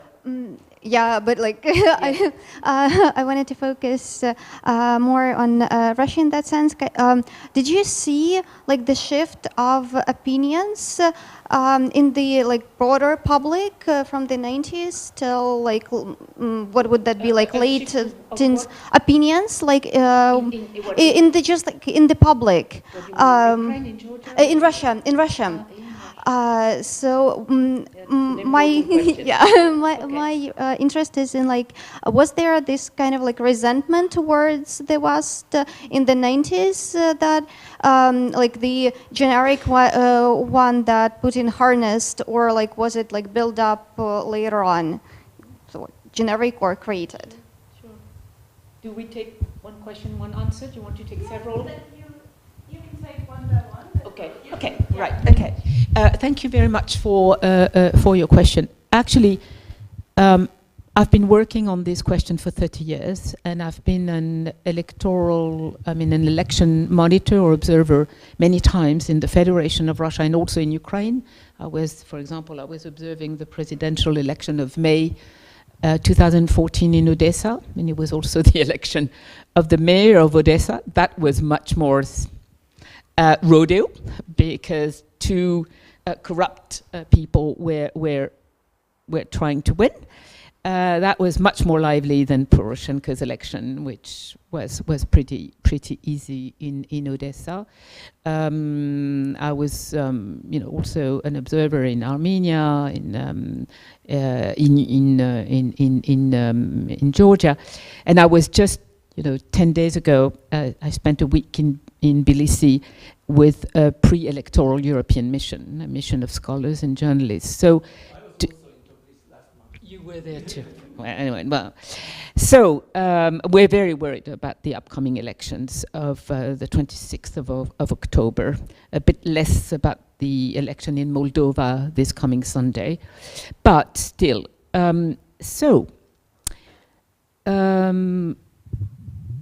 To give you a short answer, but that opens perspectives. The Soviet Union collapsed not in 1991, when it factually collapsed, but in the spring of 89. Why? What did Gorbachev do? I mean, this hero of, who put an end to one of the most brutal systems of the 20th century.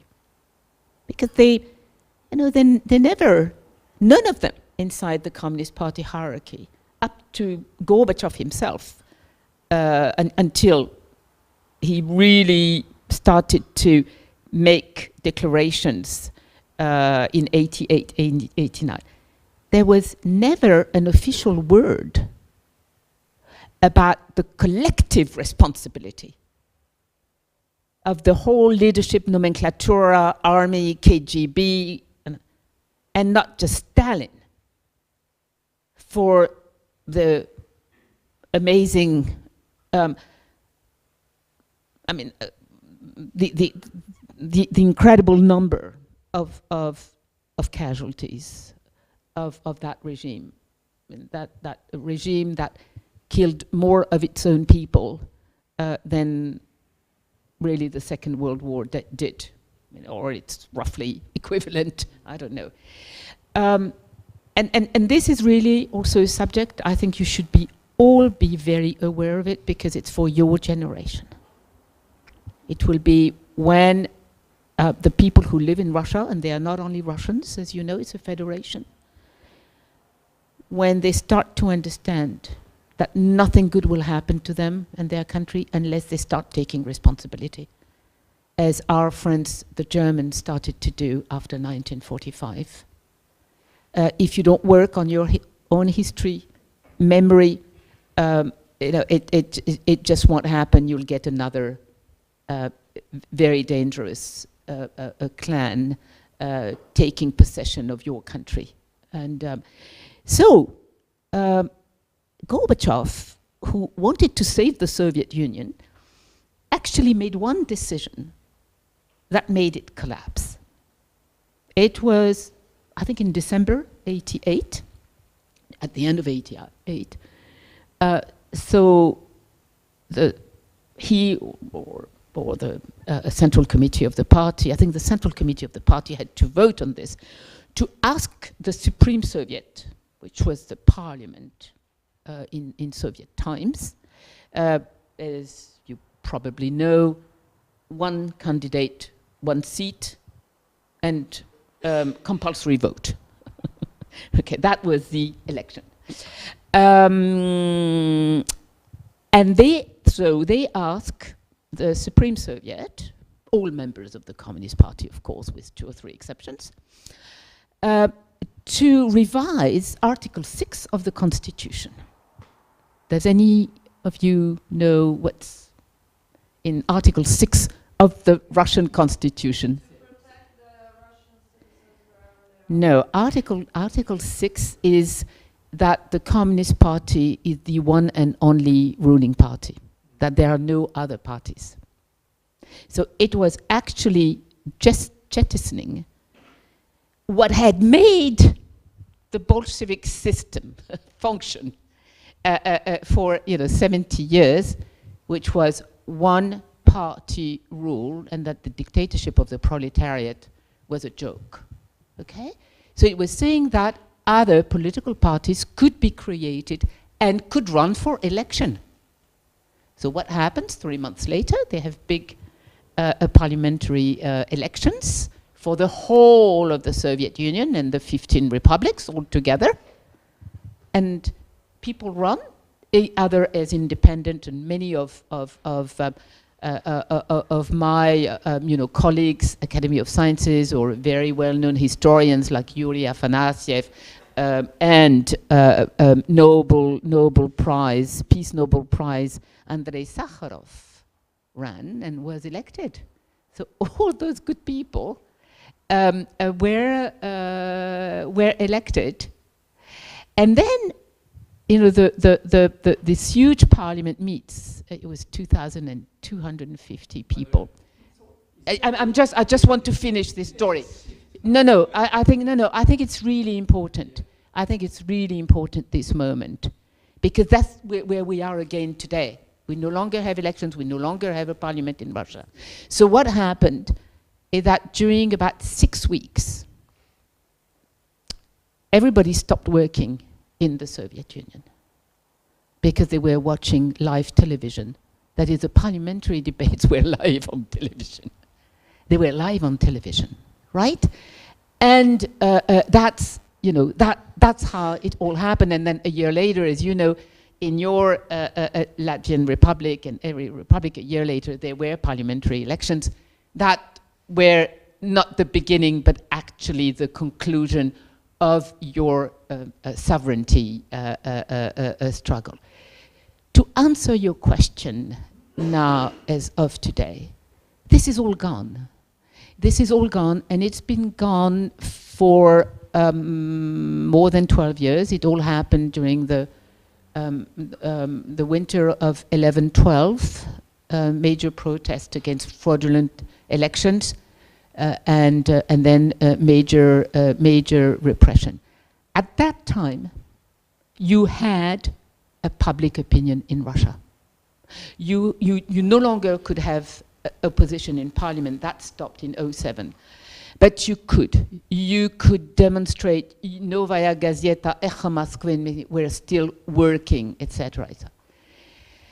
Today, and that's been the case for now a number of years, but it's obvious since the beginning of the aggression of Ukraine nearly 3 years ago, there is no opinion. And there cannot be a public opinion because you don't have public institution. In a dictatorship, you do not have citizens. They cannot express themselves. And those who continue to do opinion polls, my friends from the Levada Center, they should have stopped in 2016 when they were declared foreign agent, right? So just forget about the idea that there is a public opinion. Forget about the fact that people support the war. How can they support the war since it's not a war? And you may be jailed for saying it's a war. So it's difficult today to know exactly what ordinary Russian thinks, but they certainly also live in great anxiety.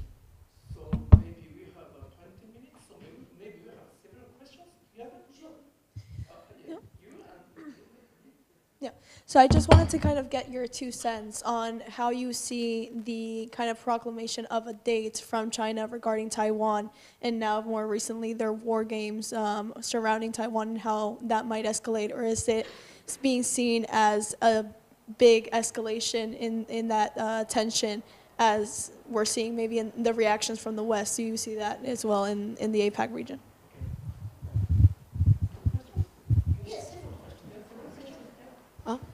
I can ask. Hello, I'm Madara from Latvia. My question was about international groups and the law and stuff. We have seen quite much shift, and we have seen quite many, let's say, breaks in a glass of the international order. What future do you see in the next 10-year cut? And if it's a worst case of scenario, how we can prevent it? Thank you.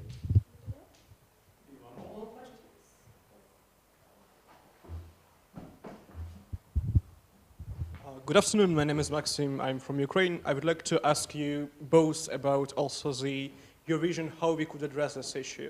Because how we could address the issue of rising authoritarian and totalitarian regimes. And all of you have spoken with these leaders, and how you see the West collectively should respond to it, because we see that Western perspective, Western response to this growing issue of this access of oil, and how it could be done, and we see that sanctions are not exactly working as of now, so what could be done in the future? Thank you. That's a big question. Yeah. And there's one more? Sorry. I just thought you had, 3 as a maximum, but sure. My name is Viesturs Bērziņš, and I actually had 2 questions to each of the talkers. Latvia. I'm from Latvia, yeah. So the first question goes to Mr. Akita. I wanted to ask you a question. So as we know, where you're from in Japan, there's currently a pretty big population crisis, meaning there's not that many young people, and those who are living in Japan, especially in Tokyo, usually cannot afford to buy real estate in Japan. So your question to you is, how is the Japanese government addressing the time bomb you have right now happening in Japan? So this is to Mr. Akita, and to the other speaker, I have a completely different question actually. So Doctor, please, as I'm currently writing an article together with the Arctic Institute on how Russia is communicating in the Russian Arctic, I stumbled upon a couple of interesting facts. So I thought they will be talking about bad about Ukraine, you know, they're eating babies, drinking blood, stuff like that. Turns out they're not mentioning Ukraine at all. Ukraine doesn't exist in the Russian Arctic. So my question is, how do we reach those people who think that Ukraine doesn't exist? You know, it's not, as you said, there is no war happening. It's a special military operation, and there is no Ukraine. Except for the families sure. who have their sons sure. and husbands. Thank you. Fighting. Okay, thank you very much. So maybe I will. Japan, right? China, Japan, also big topic. Maybe we need 90 minutes, one lecture, but the world order. So Taiwan. Taiwan issue is very, very important issue because it could be the trigger of the Third World War. War in Ukraine is going on, and the Middle East. Maybe I'm visiting Israel next month. I'm sure that some unpredictable scenario may have been going on even after 1 month. But if China use force against Taiwan, it is likely that U.S. will intervene militarily, and then if U.S. intervene, U.S. will use U.S. base in Japan. So Japan will be automatically, I think, will engage. So it will be the war against U.S., Japan versus China. And maybe Russia also engage indirectly by conducting some joint exercises or some disruptive operation. So already this war scenario on the top of the war in Ukraine, in the Middle East, maybe we should call it Third World War or beginning of Third World War. Then going back to your question, I think that China, one thing is clear, China will definitely try to unify Taiwan.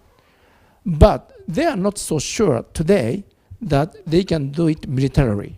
So Xi Jinping ordered military to be ready until 2027. And the military is building up. So 2027 is a very important year. So that is the current situation. What we could do is to change this calendar.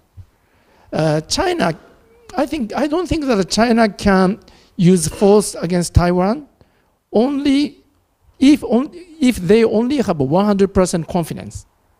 Putin attacked Ukraine, though he is not 100% sure, or maybe he believed, but it was not the case. But the Communist Party China will never use force against Taiwan only by 100% confidence, but it has to be 120% confidence, because if they fail to annex their own province, I think Communist Party regime will collapse. They will lose the support. So what we are doing, we means Japan and US and some Asian US allies are doing is to make China's confidence never go up beyond 100%. So we cannot make their confidence go down to 0%. It's impossible. But we can increase security cooperation, US, Japan, Korea, or US, Japan, Australia. Sometimes UK and France engage by sending aircraft carriers. Even Italy send aircraft carriers to a port visit. So by doing it, we can complicate China's strategic calculation, or we can lower the confidence of China below 100%. That is what the world is trying to do. But if we fail, if China will be 120% sure at the end of the day, I cannot exclude any scenario, including military operation against Taiwan. So that is a current situation. And on, go back to the easier one, second. So the demographic change is one of the most serious problems. And also it is getting more serious. Even it is more serious in South Korea and China. But in case of Japan, Japanese government has been allocating huge amount of money for kindergarten or for nursery school where they can take care of kids while both parents are working. And also Japan introduced series of labor reform so that even husband could take maternity leave for several months, which is happening already. But the pace of the decline of population is so fast. So far, Japan has not caught up with that pace. So what Japan should do and trying to do is to increase the productivity of the labor. If one person can make one machinery, maybe by using AI or make it more efficient, maybe if one person could produce 2 machinery per day, Japan will be able to sustain the same level of GDP with a half population. So that is what the Japan is trying to do. But to be honest, we don't have any successful case yet.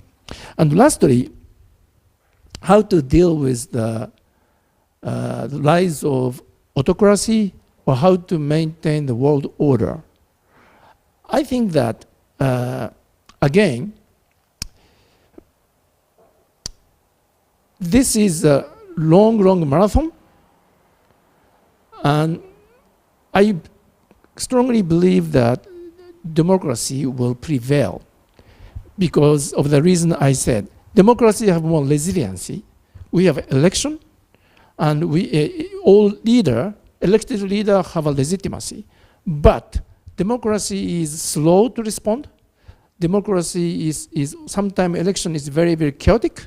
So it is very important for us to endure this long-term competition against autocratic regimes. Then question is how? There are 2 things. One is to make our democracy more resilient by tackling the root cause issue, like an income gap, or by managing migration issue more effectively. But at the same time, I think that democratic camps also should be more offensive manner. Now we are just defending. We are trying to defend our election from the information warfare by Russia, or we are trying to defend, counter against Russia or China's military buildup. We are trying to counter against their strategic communication or whatever. We are just, so far, as of today, democratic countries are just defending. But it is time for us to think about how to be offensive, how to conduct offensive measures to shorten the lifetime of democratic regime. Specifically speaking, there are 2 ideas. One is to collect all those informations about their regime and then expose it globally, but also try to expose internally in their government, in their regime. And secondly, we should impose even tougher sanction against their bad behaviors, not only by single country or G7, but also by like-minded country. So in short, it is a containment policy. Again, strong containment policy, not only militarily, but also economically and politically, are also information warfare. That is my prescription. Thank you. I agree with this prescription. I think the major weapon of the Kremlin and a few other autocracies is disinformation, fake news, propaganda, internet subversion, and we have not been up to the mark. It's just taken time. I think we are getting better, especially the EU is really investing a lot more in this, and of course the US as well, and information. I think, certainly in France, certainly in Germany, probably to some extent in Japan as well.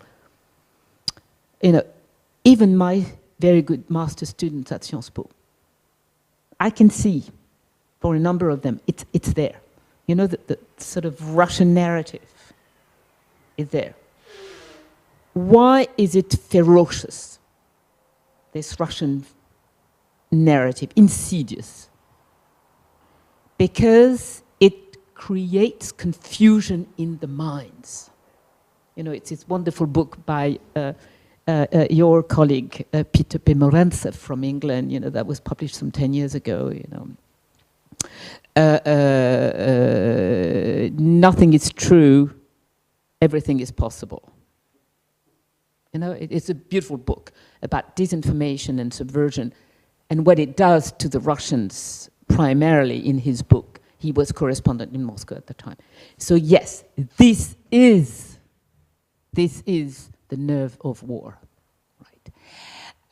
Second, I also agree with you, sanctions.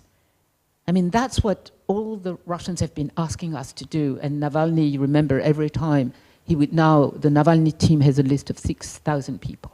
It's working. It is working so well to destabilize the ruling elites inside Russia. That's difficult for you to see. But for me, and I'm looking into this every day, and they are formidable and very, very competent researchers, journalists working on the internet, you know, Russians still inside Russia or outside Russia. So it is working, it has to be continued. In France, my government is working on more sanctions now. We have to strangle them. And we don't have time now, but the situation inside the Federation of Russia is much, much worse than Japan when it comes to demography, to income gaps. I mean, the inequalities are just it's never been, you know, that big. Plus men being mobilized. I mean, the, you know, now the mortality rate. You know, and life expectancy, sorry, I was looking for the, it's going down again. You know, it's going down again. So, yes. Now, about your, I mean, there were two questions that were sort of international order and Western responses, you know, or and situation. What's to expect from us with this terrible war that is continuing? And certainly Putin has absolutely no intention to negotiate and withdraw his troops from Ukraine. This is where I think from the French West European perspective, let's say, we don't quite share your analysis. In France, we've never believed and never written that there was an international world order or liberal world order. That's something you will find in Germany, because they're very close to the American speech on international relations. We don't believe there is a liberal order. We don't use the term liberal at all like the Americans. We've known for a number of years there's absolutely no order. The Cold War was not an order. We never use this. So we have a real problem in translation, so to speak, or in very key notions of security. So I am not grieving an order that was not there. And I think the origins of what we see today with those really criminal autocracies, they are illegitimate. They have captured the people, captured the resources. They are also big clanic mafias. I think you would agree that China is also this kind of thing. So it's something very different we're seeing. I think you're right about the fact that they don't like to take very big risks. Putin's solitary decision to start the war of aggression of Ukraine, as you know, was against the advice of his military commanders, and he did it alone. And he took a huge risk, and he jeopardized his whole country into, just taking on his whim. Right? I think this is exactly what the leaders of China do not want. The Chinese have always looked at all the mistakes that the Soviets were doing. They would tell me, we are not going to make the same mistakes in Gorbachev of reforming not just the economy under the control of the Communist Party, but go for political reforms. That's what killed the Soviet Union. And now I am absolutely convinced, although I have no evidence whatsoever, that they will not follow the disastrous war that is going to probably make the Putin dictatorship fall at some point, but that would be a long discussion. I'm not sure at all that there will be a total war in the Pacific. I don't think there will be a third world war. I don't think this is a problem at all. And we have to stop doing this, certainly in Europe, if we want to keep our heads cool and actually do what we can do. I mean, this is the Russian propaganda, Third World War. It was there in the 1970s, 80s, it's always been there, except during Gorbachev's years and the early Yeltsin years. So let's stop talking about this. I mean, Russia, they cannot even rule their occupied territories in Ukraine. It's a total disaster. They don't want to conquer. He's not an imperialist. He's just a spoiler because he's doing this to stay in power. I mean, this is why he has decided the war against the advice of his military commanders. So if you agree with me, then the case of Russia in Ukraine is specific, even though it's been carried by a general context that you described very aptly. But no, the aggression of Ukraine, that will not be repeated in this very harebrained and very risky manner. And this is in response to your question about Western response. I think it's everything we've been saying. I would add one positive note that maybe you don't quite see from Japan, and certainly the Americans don't see from their continent. That's what's been working in the last 10 years. It's the collective Europe. It's the European Union as an institution and all the other institutions. It is NATO, which is a transatlantic but very, very European organization, although many of you may think it's just the US. It is not. And I'm not talking about other European, like the Council of Europe and other institutions. in the last 10 years, all the sanctions that we've been voting, and then most of the strategic decisions we've been making in the last 2 years and a half, they were made by a collective, united leadership in Brussels. Every 6 months, we have revoted the sanctions until about a year ago, without even more than 20 minutes of discussion. Even Orban was saying, yes. Why? Why? Why is it working so well? Because none of those sanctions would have been voted, I think, by any of our national parliaments. But if it's EU decisions, even the French president, will go for it.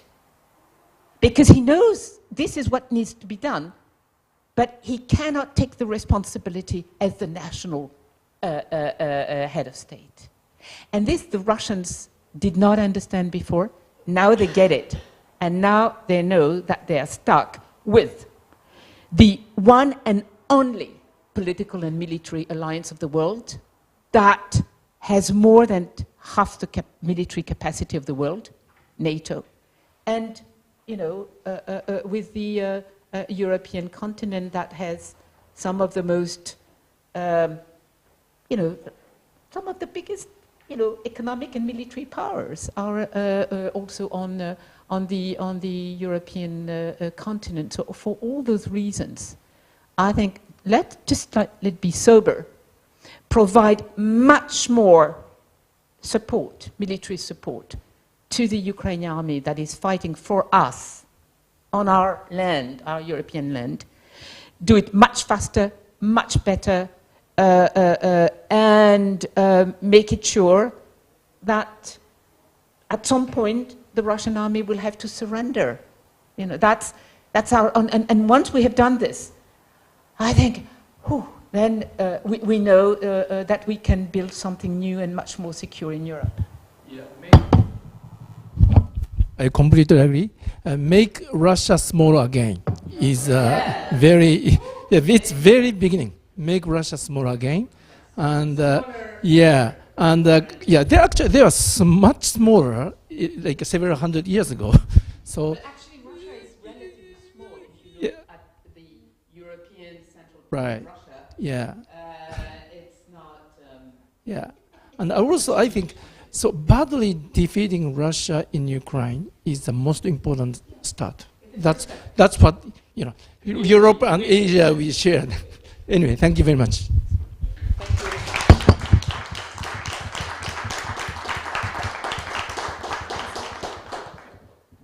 Thank you. That was great. Oh, presents. So nice. Thank you very much. So it means that we have to work more? You said you like working. Okay, so that also marks the end of the Future Leaders Forum in its official form. So big applause to you all as well. Yeah, we can, well, I'm still your boss while we're here. So please take the glasses and the cups, put them on the designated tables. And we could also maybe make a picture together. Yeah? Okay, so then we turn off the mics and that's it. It's a game. That's a board game with cards.